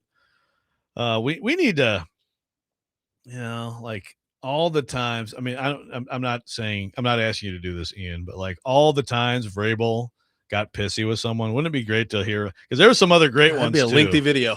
Oh, it would be. Oh, it would be. I mean, like Vrabel getting mad at Glennon. There's some buttes there. There is. A lot of PK, a little bit of me in there. Who else? Well, whenever Stilly would show up every once in a while, he'd be, act like a man. But I'm going to take this back to the Titans coaching search. Okay. And so Jared from Spring Hill is I'm not just yelling at Jared from Spring Hill. I'm not yelling at anybody. It's a very calm, Orderly discussion. MLK Day. Happy MLK Day. Yep. Monday rant. And Jared asked, are the Titans being played by these coaches? And he said that in the YouTube chat too. He went to both chats. Jared wants this question answered, so I'm trying to answer it. I said, which coaches? He said, Saleh McDaniel. Well, he said Saleh and McDaniel. Shula denied an interview. I don't know. It just seems like Nagy's the only one who wants to come here. Well, I mean, first of all, Saleh is flying here, right? I mean, I suppose. I suppose Saleh just wants a fun trip to Nashville. Yeah, a lot of people do that, but I'm gonna go ahead and guess that Saleh's serious about this job. If Saleh wants to be a head coach, I'm sure he'd prefer the Ravens. Like there are other jobs that are more attractive. And when John Harbaugh put the Titans, there were some people like, oh, see, it is an attractive job. There's still plenty of questions. You do have a young quarterback. To me, that is what is going to make or break this job for people. McDaniel, I don't know. Like, is this about McDaniel not liking the Titans, or is this about the Titans not making him a finalist? Yeah, I don't know. I don't know that Mike McDaniel's in a place like I like Mike McDaniel. Mike McDaniel may end up being a good coach one day, like a good head coach. Is Mike McDaniel really in a spot after how it went in Miami to be like, yeah, screw you guys? I do not think so. He's probably going to end up being an OC. Now, that may be a better move for him, maybe, but I don't think so. Here's the thing: like with Harbaugh, the argument last week, he was just using the Titans as leverage. I mean, I don't think that's the case. Now, I was wrong in terms of he didn't have everything because it took him a while to hammer everything out, right? I don't think he was using the Titans for leverage. I mean, I think there was interest there. And I think there was interest in Atlanta. Stefanski, he and Matt Ryan are very close, and so they didn't let him get out of there. I think if that didn't happen, Stefanski would have come here too. I mean, the Titans are a legitimate team trying to make a legitimate hire. And if Nagy gets the job, again, just think about it from Mike Borgonzi's perspective. You're telling me that he didn't take these other people seriously? Are you really going to go there? You really think that if Nagy ends up being the hire, that it was just Nagy all along? Big Joe said that on Friday. There's people who are going to say it. I don't buy that at all. I don't buy that. Well, if that's the case, they're screwed. Yeah, if that's the case, exactly. Like, fire everybody right now. Again, Borgonzi, my buddy's coming here. You cannot stop us. We're going to go to Broadway out 2 wonderful years together. I don't care. I mean, come on. Make sure the Patriots game's not on so Amy doesn't see it. We're going to go to T-Pack. We're going to do the town. I mean, his entire career hinges like. Watch out, T-Pack. Here we go. My fat lady. Come on, Matt. Let's go. I mean, his entire career hinges on this hire being good, or else like he's going to be in some front office somewhere. He's not going to be a GM again. Like, I mean, we're waiting on John Robinson to be a GM again. Maybe he will be, but it's very rare. You have to get this right. So does he end up either having to settle for Nagy, or does he end up believing, I think he's the best candidate? That may be. But the idea that none of the rest of the search is serious because it was always him, it's just not using logic. It's not. And these people, there's plenty of criticism that's fair to throw at all these people, but I think it's hard to get in these jobs if you're a complete moron. Well, here's the other thing. We have had a lot of people over the last few months tell us about how much they like Mike Borgonzi, how much they think Mike Borgonzi is the quote-unquote adult in the room and can end up doing a good job. And, we'll see. Mike Borgonzi, to this point, has been general manager for 1 year. The record did not go very well. But there are some things that you point to with the roster and some of the young draft picks where you say, yep, okay. Like you're feeling good about that. If Mike Borgonzi, let's operate in this world for a second. If Mike Borgonzi feels this strongly about Matt Nagy, where he's like convinced that Matt Nagy needs to be the guy, I mean, does that mean nothing when it comes to like how you should view him? Like I think people look at Matt Nagy and they're like, well, he was 12-4 with Mitch Trubisky first year with the Bears, and then it just totally flamed out after that. And I understand that. Now, it's not actually true. They did make the playoffs another time after that, and then at the end of it, it was pretty clear that it was just not going to go well. Yeah, from that standpoint. Yeah. But if Borgonzi feels this strongly on Nagy, is that not worth at least paying attention to if you're a Titans fan? Yeah, I'm not even going to expect to like talk someone into that, like be excited about it. I don't blame you for not being excited about it. But yeah, you should still like take seriously, like maybe there's more to this than here we go, buddy. Come on here. Let's play some Parcheesi. Ethan from Lawrenceburg says the Titans are playing the fan base. It's been Nagy since week 10, LOL. Saleh is the second Rooney Rule interview, correct? First of all, no, that's not correct. They satisfied the Rooney Rule before.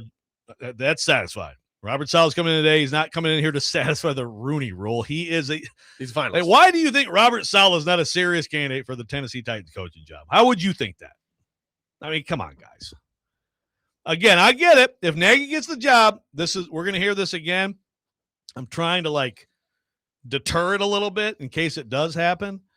It has not been Nagy since week 10. They're going through a process of interviewing coaches. Well, and again, they had the plane loaded up to beg John Harbaugh to be their coach. He would have been their coach if he said yes. Do you think so? Or do you think they would have said, nah, thank you, but now we have leverage against Nagy and we don't have to pay him as much. I mean, come on, guys.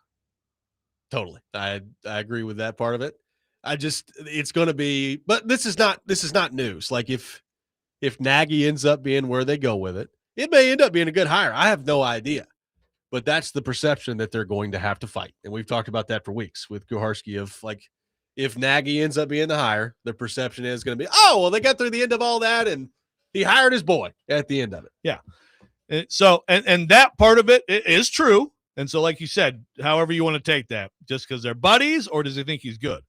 But it was him all along. That's the silliness. That's the silliness, guys. I mean, people are asking about McCarthy. Again, I have no idea how the Mike McCarthy conversations went there.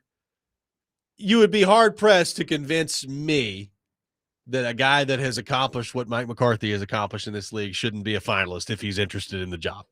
Yeah, no, for sure. And so that's the thing. I don't know. Maybe McCarthy's just was like, peace out. Maybe. And he came and gave an interview because he's buddies with Brinker, or they're not buddies, or I don't know. Are they friends? I don't know. Karski is not answering my text. I got to practice my interview skills. Maybe that's what it was. I don't know. Yeah, trying to gear up for that Steelers job. I mean, the Steelers are gonna hire like somebody out of nowhere, right? They always hire some young coordinator. You're like, oh, the Steelers have okay. hired like 3 people in the history of their organization. So I have no idea. Yeah. I think they were how they're gonna interviewing operate. Weaver, Yeah. Anthony Weaver today. Yeah. I think I saw some. I don't know if the McCarthy's interview was later this today, week. but he was a name on there again. So McCarthy's later this week in Pittsburgh. So he's from Pittsburgh. So that obviously means he's getting hired by them. Yeah, it's got to be. Yeah. I think Robert Saleh is actually a legitimate interview today. So 615-737-1025 is our phone number. Corey Curtis from News 2 will be with us coming up next. You're listening to Robby and Rexrode 1025 The Game.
Final hour, Robby and Rexrode, 102.5 The Game. Robbie Stanley, Joe Rexrode, Ian Safar here with you on this Monday morning. And every Monday morning at 8 o'clock, we head to our phone line, driven by WilsonCountyHyundai.com.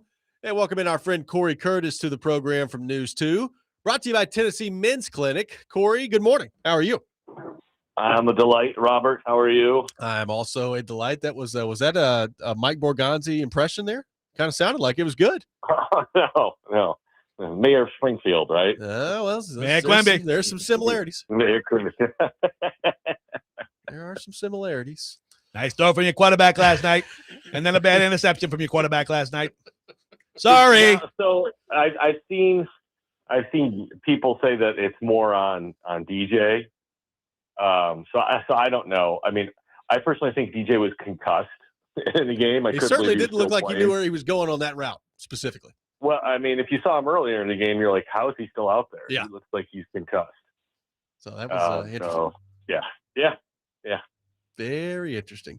So, Corey, let's start here. It looks like the Titans' next head coach is, I guess, going to be one of these three names, Matt Nagy, Robert Saleh, or Jeff Hafley, who seems to be garnering a lot of interest out there. So, barring some sort of change there and somebody else, getting another interview and them circling back around, what do you make of those three names and where things currently stand for the Titans? Well, my personal opinion, I think Hafley's going to be the coach of the Dolphins by the end of the day. Yep. And I will be surprised if Nagy's not the coach of the Titans by tomorrow. When Stefanski gets ruled out, and then all of a sudden you're bringing in Saleh without even talking to him. It sounds like we need to get somebody else in here because we're going to be down to one.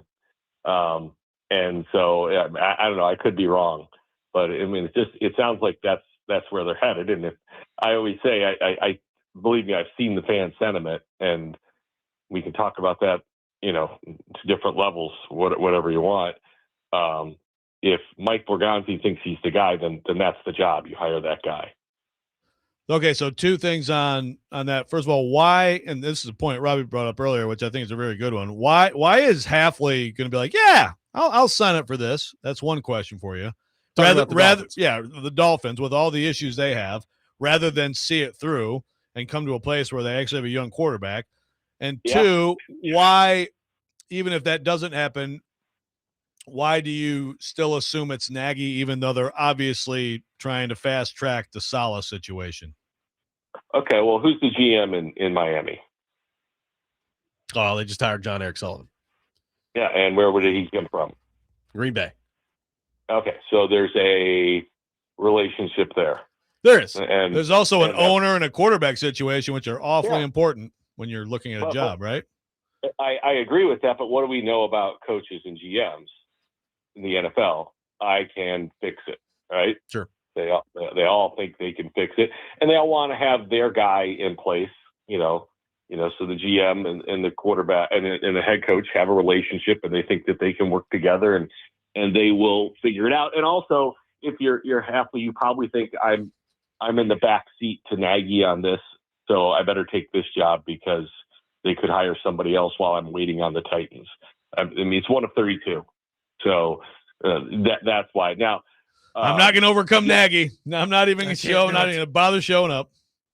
Well, I think that's a good point. I mean, I think that's a good point. You may look at it that way, but it's funny. And then the fast tracking of Saleh, like I said, you don't want to be left with Nagy being your only choice, and then you hire Nagy, and it makes it look like you got the only girl left at the dance.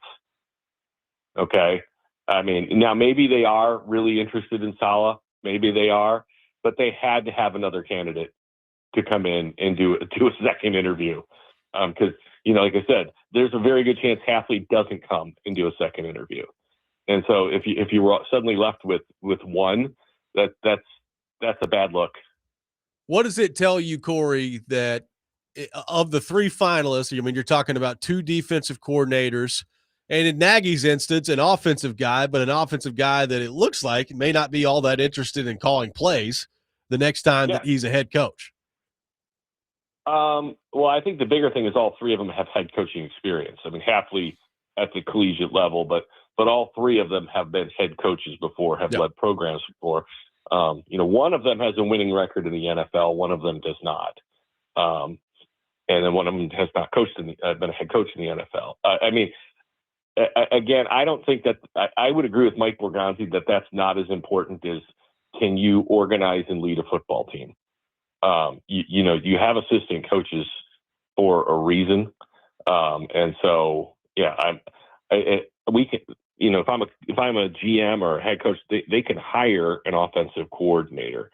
Even if you're an offensive or a defensive guy, you can hire an offensive coordinator to call plays. It's been done before a lot of different times, a lot of different ways. I think Mike Tomlin has always had a defensive coordinator, if I'm accurate on that. I think, you can always find offensive guys with offensive coordinators. They don't all call their own plays. So I'm not that worried about, he takes learning from his mistakes in his first job too. I'm not going to call the plays this time. He could change his mind halfway down the line and say, you know what, I'm going to start calling the plays. If you're winning, then none of it matters. But the number one thing is you have to be head coach first. No matter if you're an offensive guy, defensive guy, or special teams guy, you have to be the head coach first. That's the problem they ran into with Brian Callahan, was he wanted to be the offensive coordinator first, and they need a head coach first, no matter which side of the ball they're on. Mike McCarthy, Mike McDaniel. I would definitely have expected at least one of them to be a finalist. And these are obviously two-way streets too, but why do you think neither are, or neither is? Neither is or neither are. You know what I'm saying? Yeah. I don't know. I don't know. McDaniel has a similar track record to Nagy. I think their records are very similar. Both went to the playoffs a couple times. And McCarthy, won a Super Bowl. I think he won 12 games in Dallas 3 times. So I don't know. I don't have a good question for why, those guys aren't stronger candidates than they are. That would be an answer for Mike Borgonzi. Why aren't they stronger candidates in other cities? I don't understand why, so many teams think this guy is better than a guy who's won. How many games has McCarthy won? Like 150? He's won a lot. Yeah. We were looking last week, Corey, at the resume between him and John Harbaugh, and it's really not all that different. Oh no, it's very, very similar. It's very, very similar. And, and the fact that McCarthy's done it twice leads you to believe that wherever he goes, he's going to see some success. Forgive me if I'm wrong here. The only time he really failed in Dallas is when Dak got hurt. Yeah.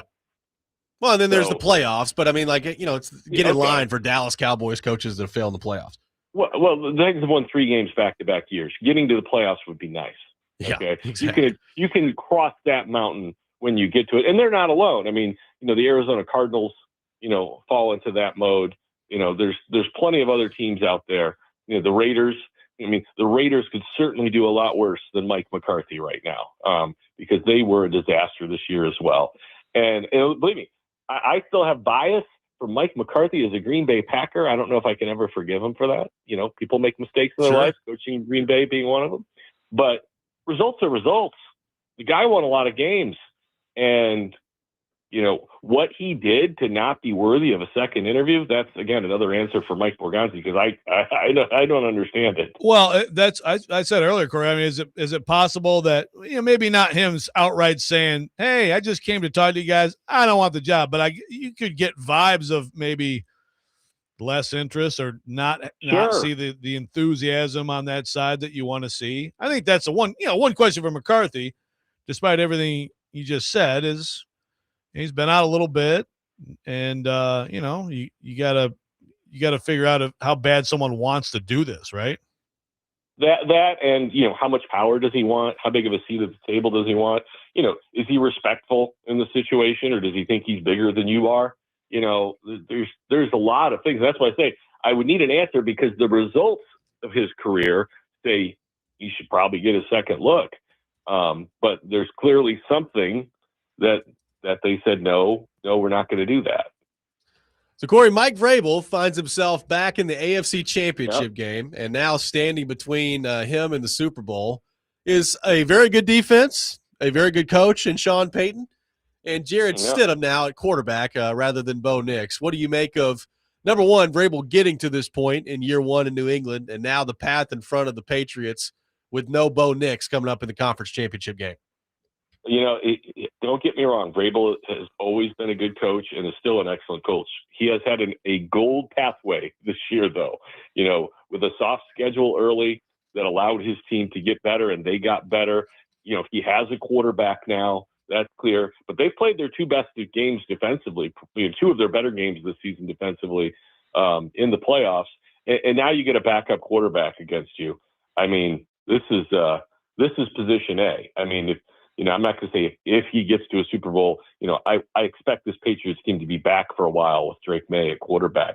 But I have to think if you're the Patriots right now, if you don't get to the Super Bowl, it is a disappointment not being able to beat Jared Stidham. Now, the Broncos defense is still very good. Mile High is still a very, very tough place to play. I know it's not called that anymore, but it's still a very, very tough place to play. And Sean Payton is still a coach, great coach, but you're playing a backup quarterback, and you got to win, that football game.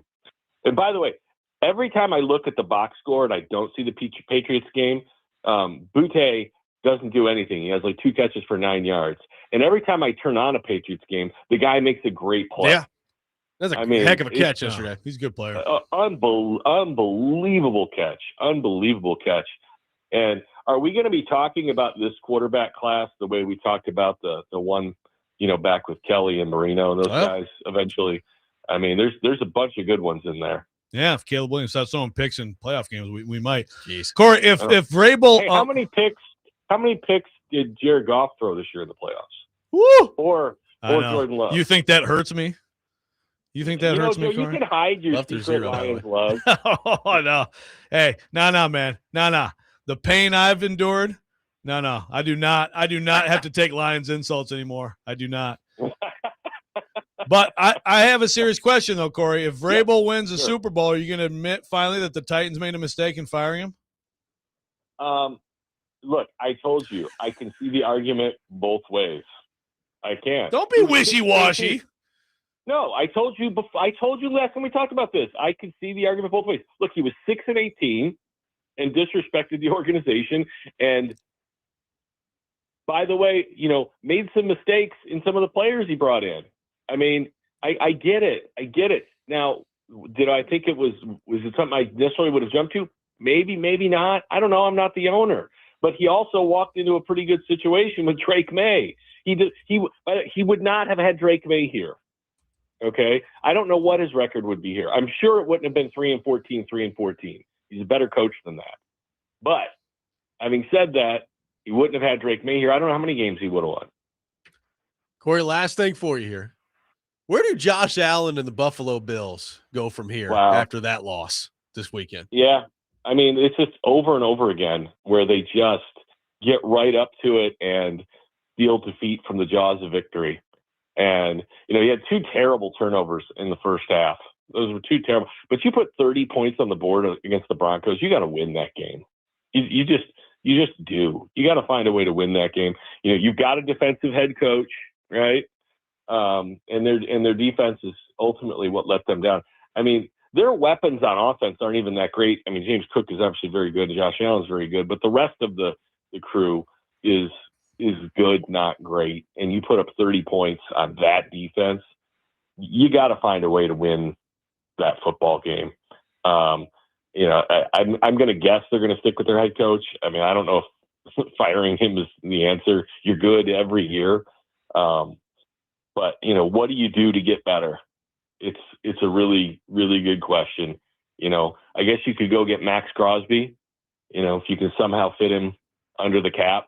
That's, always the $1 million question. How do you fit all these guys under the cap, whether you think the cap is real or not? But I don't know how, at this point, how do the Bills get enough players to get them over the hump? Do they need a 1A receiver? Do they need a 1A pass rusher?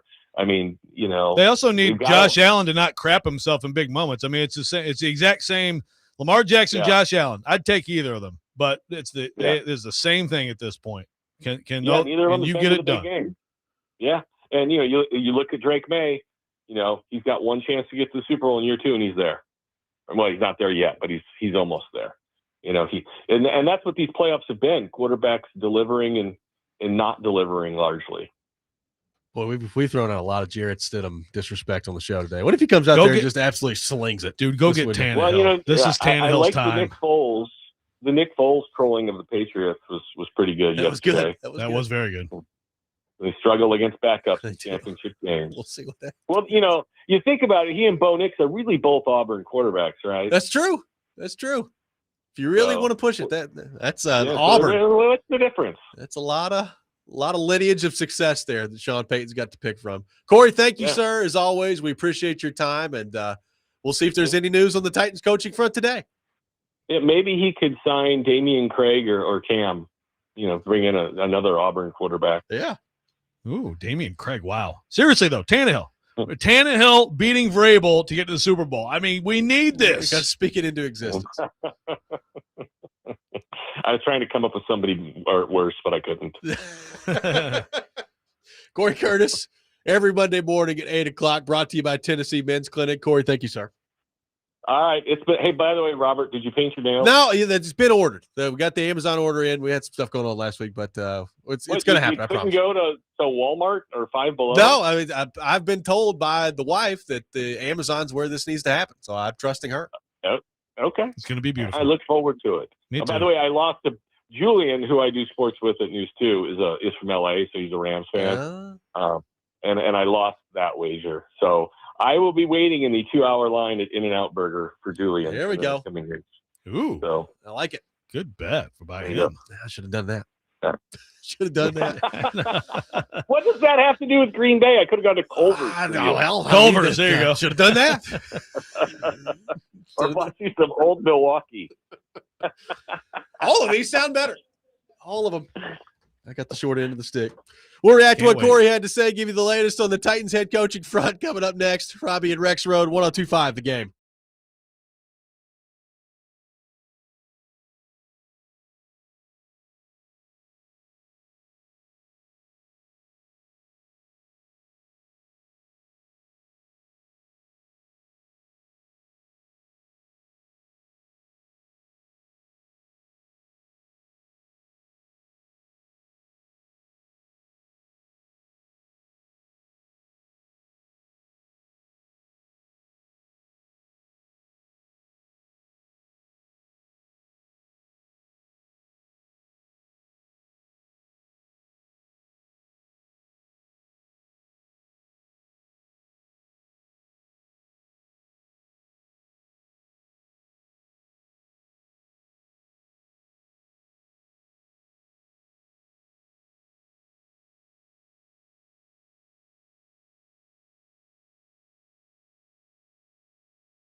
Welcome back in, Robby and Rexrode, 102.5 The Game. Joe, some breaking news in the NFL. You can add another coach to the list. Uh-oh. Sean McDermott has been fired by the Buffalo Bills after 9 seasons as their head coach. He was 98-50 in 9 seasons as coach with the Buffalo Bills. Obviously, another playoff disappointment this past weekend, losing against the Denver Broncos. And now Sean McDermott is out as Bills head coach. So you can add, by the way, I'm just kind of thinking about this on the fly.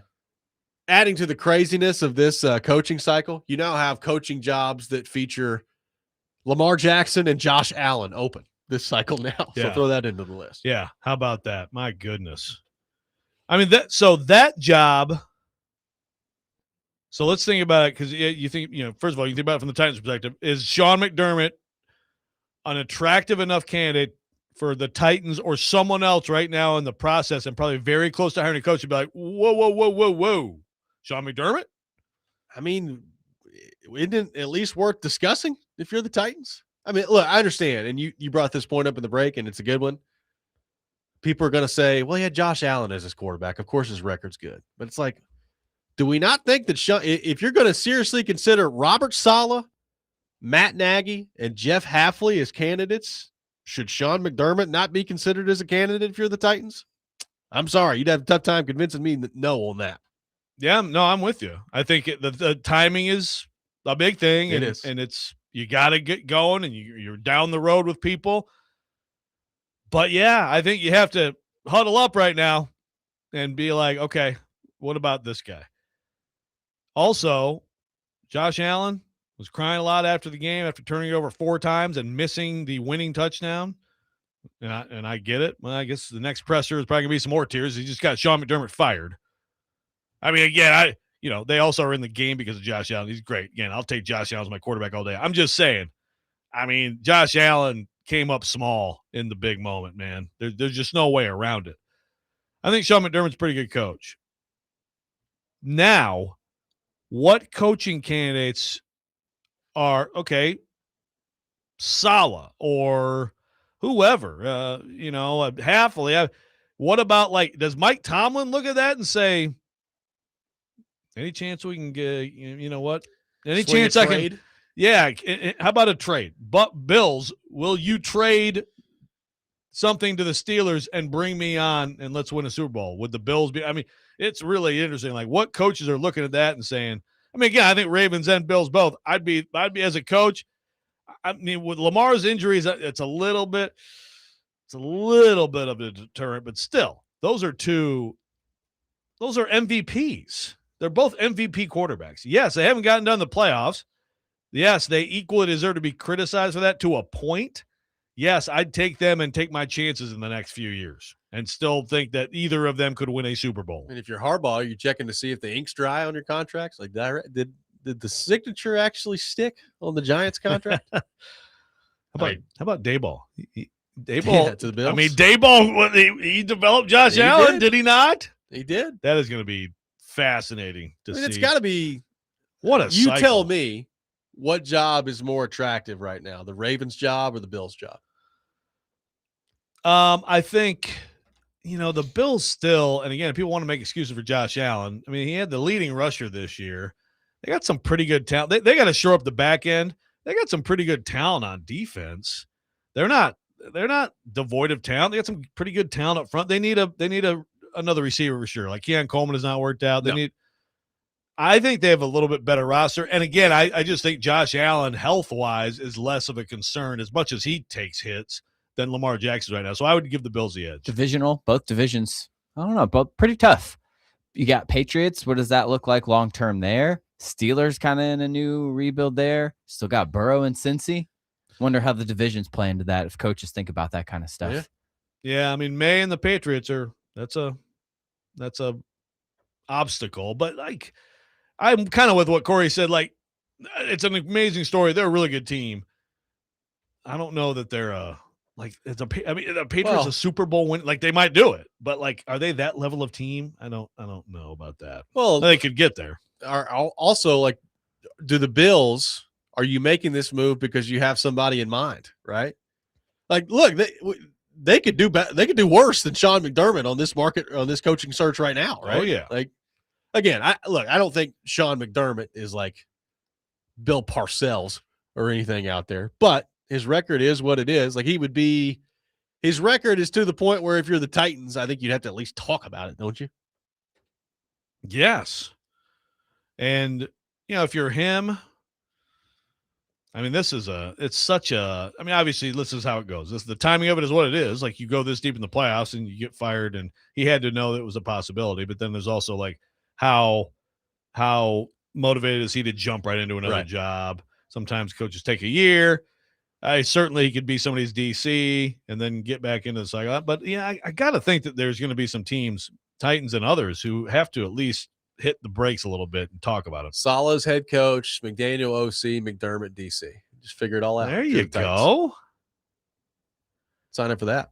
If Nagy could get McDermott as his DC and McDaniel as his OC, would people be excited about Nagy? Would that be enough? Soften the blow a little bit. 615-737-1025 is our phone number. More news on the Titans coaching search to get to, but Sean McDermott is out as head coach of the Buffalo Bills. We'll have more coming up next. Robby and Rexrode, 1025 The Game.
94.9 The Fan, your home for Vanderbilt women's basketball. Today, the Commodores taking on Michigan at 1:30 and pregame beginning at 1:15. Welcome back in, Robby and Rexrode, 102.5 The Game. Sean McDermott is out as head coach of the Buffalo Bills, so add him to the list of candidates that are now out there and add the Bills' job to the list of openings.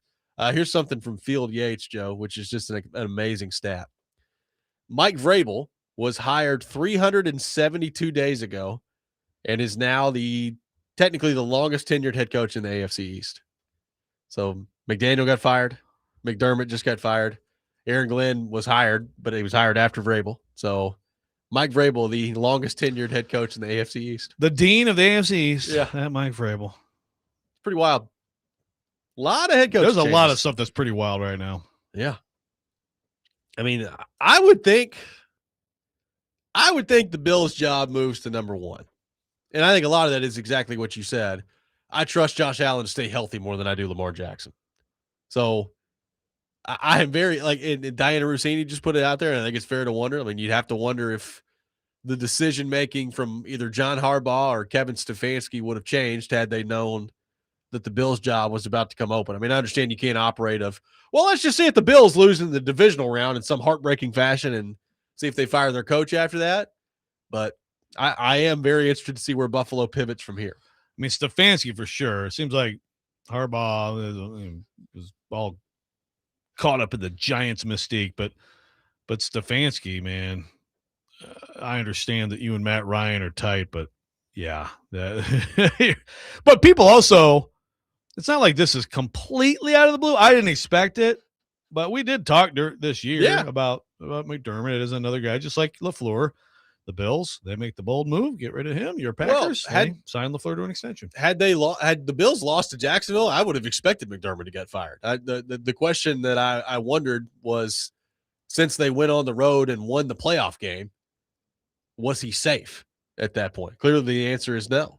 So, in terms of the Titans, are we too late in the game for this to really impact their search? I mean, we've been talking all show about how it feels like, the three finalists that are here with Jeff Hafley, Robert Saleh, and Matt Nagy.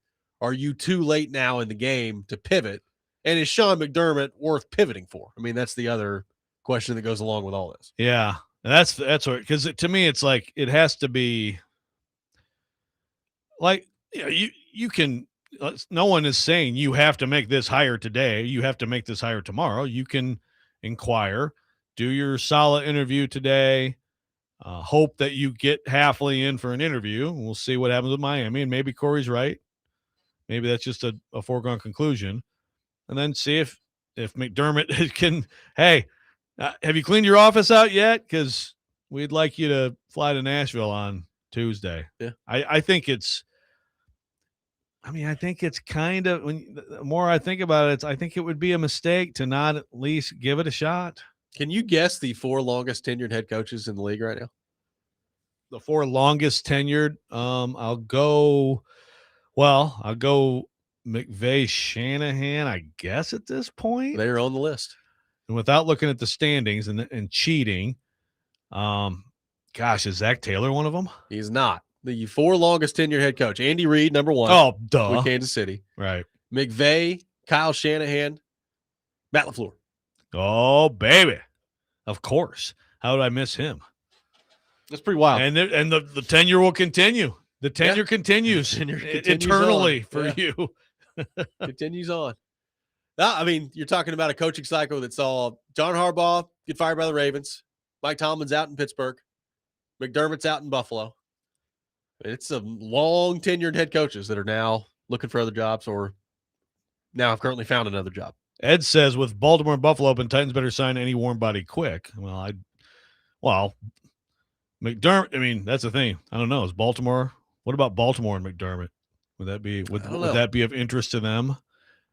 I don't know. That's a good question. It's hard to keep up with this. They feel like two teams and franchises that are in the exact same spot, right? Like, you feel great about your quarterback. You've not been able to get it done in the playoffs. And are you going to go hire, if you're Baltimore, are you going to go hire Buffalo's coach that couldn't get it done in the playoffs to now be your coach? I don't know. It doesn't seem like that's the way it'll go. But again, Like I look at this from the viewpoint of the Titans, and it's like, well, the Titans are clearly interested in Matt Nagy, who was okay as head coach in Chicago, and they're clearly interested in Robert Saleh, who frankly wasn't very good as head coach of the New York Jets.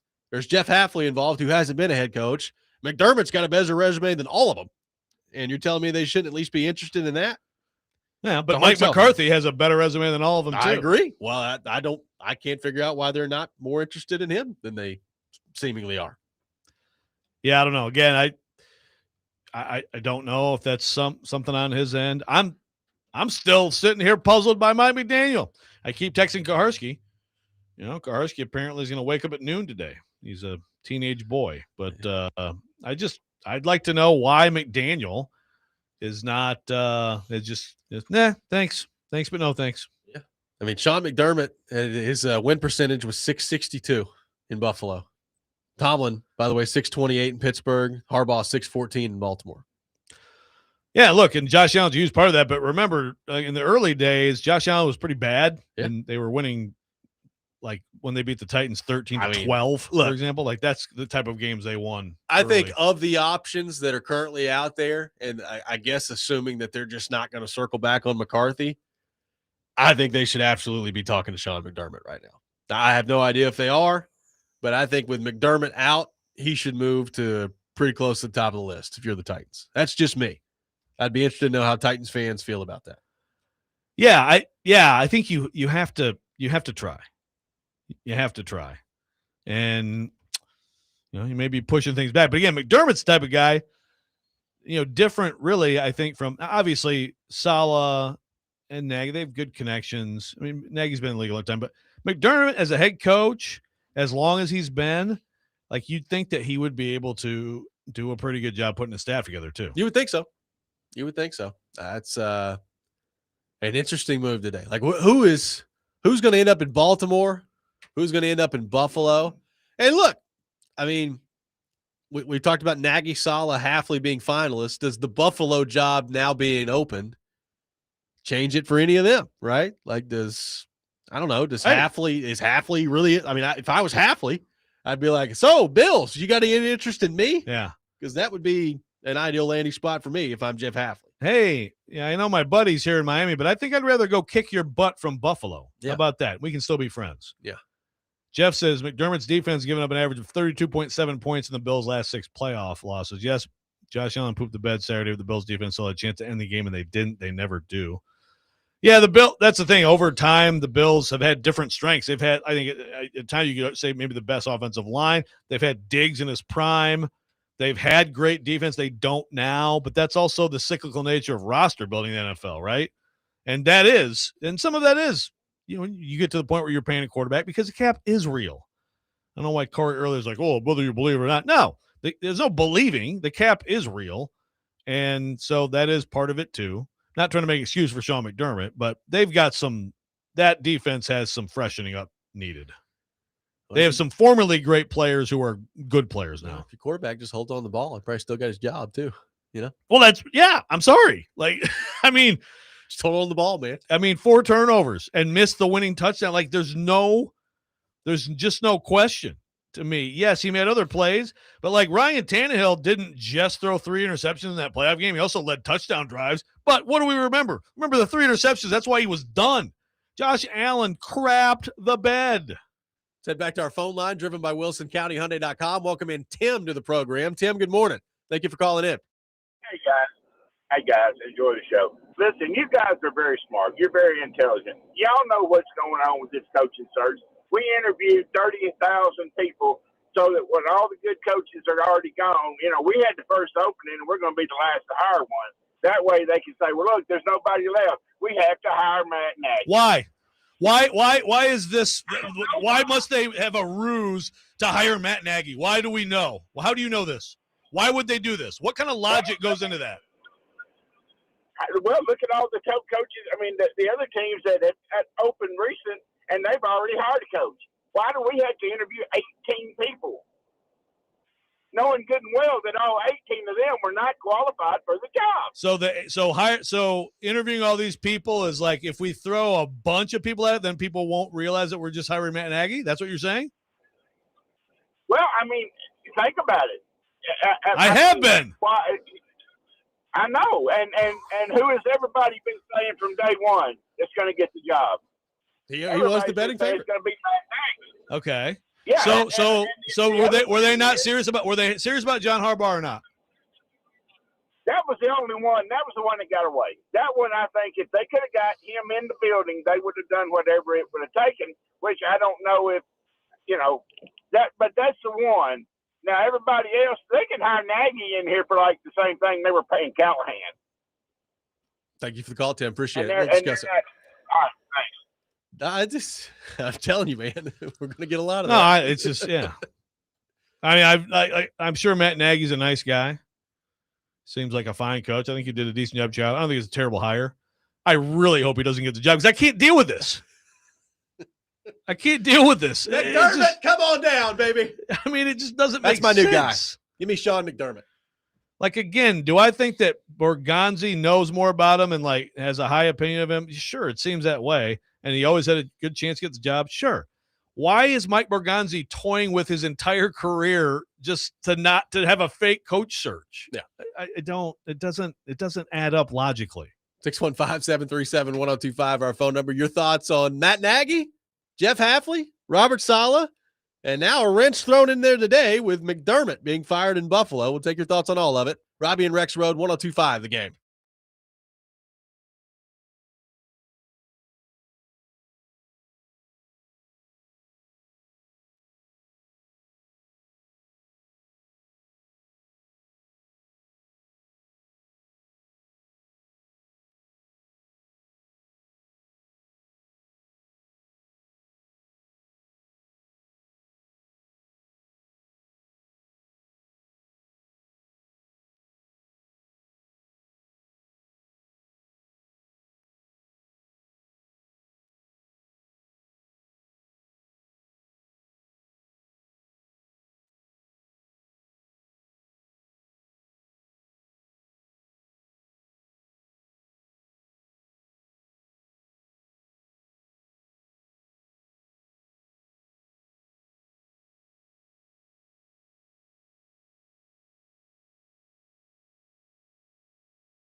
Final segment of the day, Robby and Rexrode, 1025, The Game. Taking your thoughts on our phone and text lines. We're live from our Busy Bee Plumbing, Heating, and Air Conditioning Game Nashville studios, home of the $99 yearly Beehive membership where the buzz is always about great service. Well, we spent a lot of the show discussing Matt Nagy, Jeff Hafley, Robert Saleh as the three guys who look like they're finalists for the Titans job here. Now, Sean McDermott has been fired by the Buffalo Bills, so you can throw his name out there.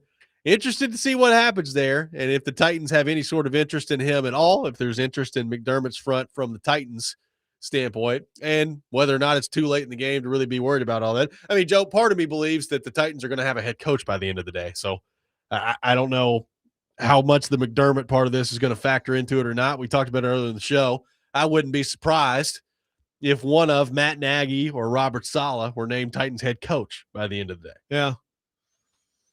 I'm with you. I think this should delay that. I guess it's then you get in the conversation of, okay, if we're going to inquire on Sean McDermott, and it'll quickly be known throughout the league, and we have to, obviously you don't have to request. He got fired, but it's going to be known. He's going to do an interview. With all the other openings, how seriously does he take us, and what does that do with these candidates that we are boiling it down to? I don't know.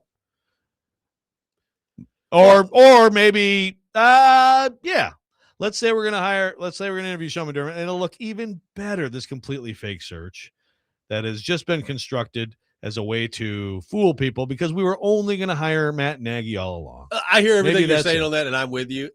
I do. I look at it, though. You got a hard time convincing me that Matt Nagy is the best candidate you're going to end up with here with all these different guys who have been out there.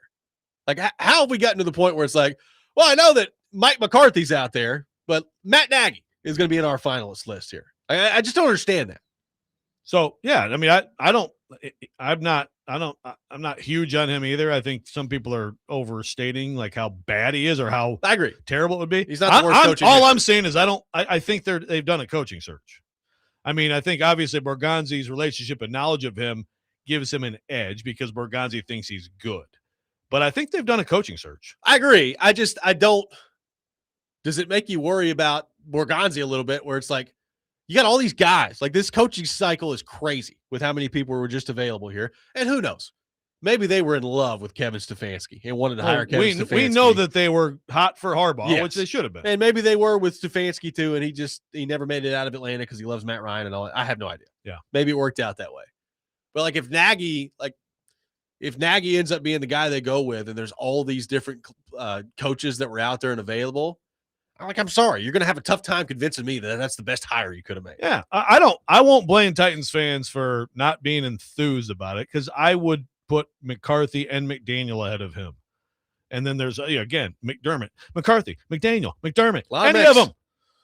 But again, it's like, be mad at them for that choice. And certainly it will have something to do with the relationship. But again, I think Borgonzi is competent, smart, and it's a relationship based on he actually thinks he's good and not just that they're buddies. The after the fact, or it's not even after the fact, it's right now. People saying that it's just BS. It's just, I mean, the Titans deserve all the criticism they've gotten for being incompetent and bumbling around all this stuff. But like, that would be, to me, just another level of stupidity. I don't think that they're actually, capable of, but I don't think that they're actually doing that. By the way, Brandon Beane, the general manager for the Bills, is being retained. So he is leading the search for Buffalo's next head coach. So McDermott out, the general manager remaining in Buffalo, and he will hire the next head coach. So it's interesting. Very interesting. Someone's saying, why does no one bring up the point that Stefanski or Harbaugh didn't want us? Because we suck ass. Well, Harbaugh obviously picked the Giants. And yeah, I don't know. Like, I don't know where the Titans would have fallen on Stefanski. I think he should have been taken seriously. He never got to it. I mean, I think the Titans were definitely going to interview him or fake interview him.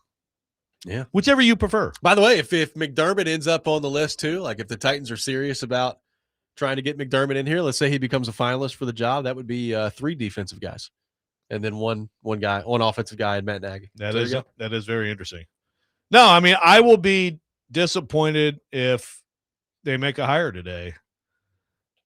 But and if that's the case, then it better be a back channel. McDermott just not into you, or he's not going to coach next year, whatever it is. Because to me, I think you have to pump the brakes a little bit and find out. I'm very interested to see how the Titans and other teams view this. And again, like now that Buffalo's open, everybody's just kind of assuming that Jeff Hafley was going to end up going to Miami today because John Eric Sullivan's down there. When again, I look at that job and I'm like, well, it's great that John Eric Sullivan's down there and that they know each other.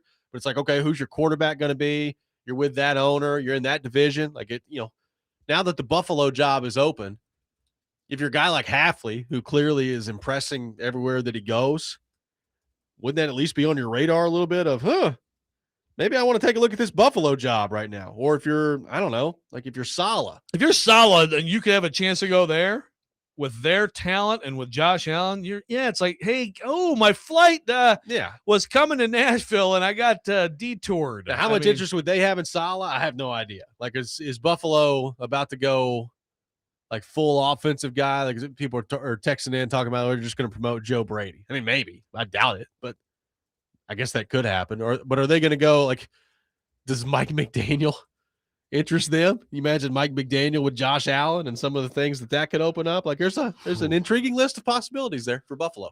Man, McDaniel being able to go to Buffalo and just absolutely take it to the Dolphins for years. Nah, it gets wilder and wilder. It can't be anymore, right? This is it, right? I think so. I mean, somebody asked us, I think jokingly earlier about, who's going to get fired next week. I think all four of those guys are safe. I think Vrabel, Payton, McVay, and McDonald are all safe. That'd be my guess. I think so. What if Payton gets fired because they're like, you should have gotten Tannehill. Yeah. And you went with Jared Stidham when we lost 31-0 to the Patriots. I'm here for that. I mean, this is really setting up for an outstanding performance from Jarrett Stidham this week against Mike Vrabel and the Patriots to lead his team to the Super Bowl. Can't wait. You said it earlier, and I kind of rejected it because the Broncos are so good on D and everything, but it is kind of Vrabel specially if they lose to Stidham, man. You had a pass, just a laid out right, clear lane to the Super Bowl, and Jarrett Stidham got you. Even if he throws for like 63 yards, that's still a loss to Jarrett Stidham. That'd be tough. That would be tough. Well, we'll keep you updated on the latest all day long here on 102.5 The Game. The hire's coming in 3 minutes. See if there's any news on the Titans front. Next man up with Jake Lyman coming up next. You're listening to 102.5 The Game.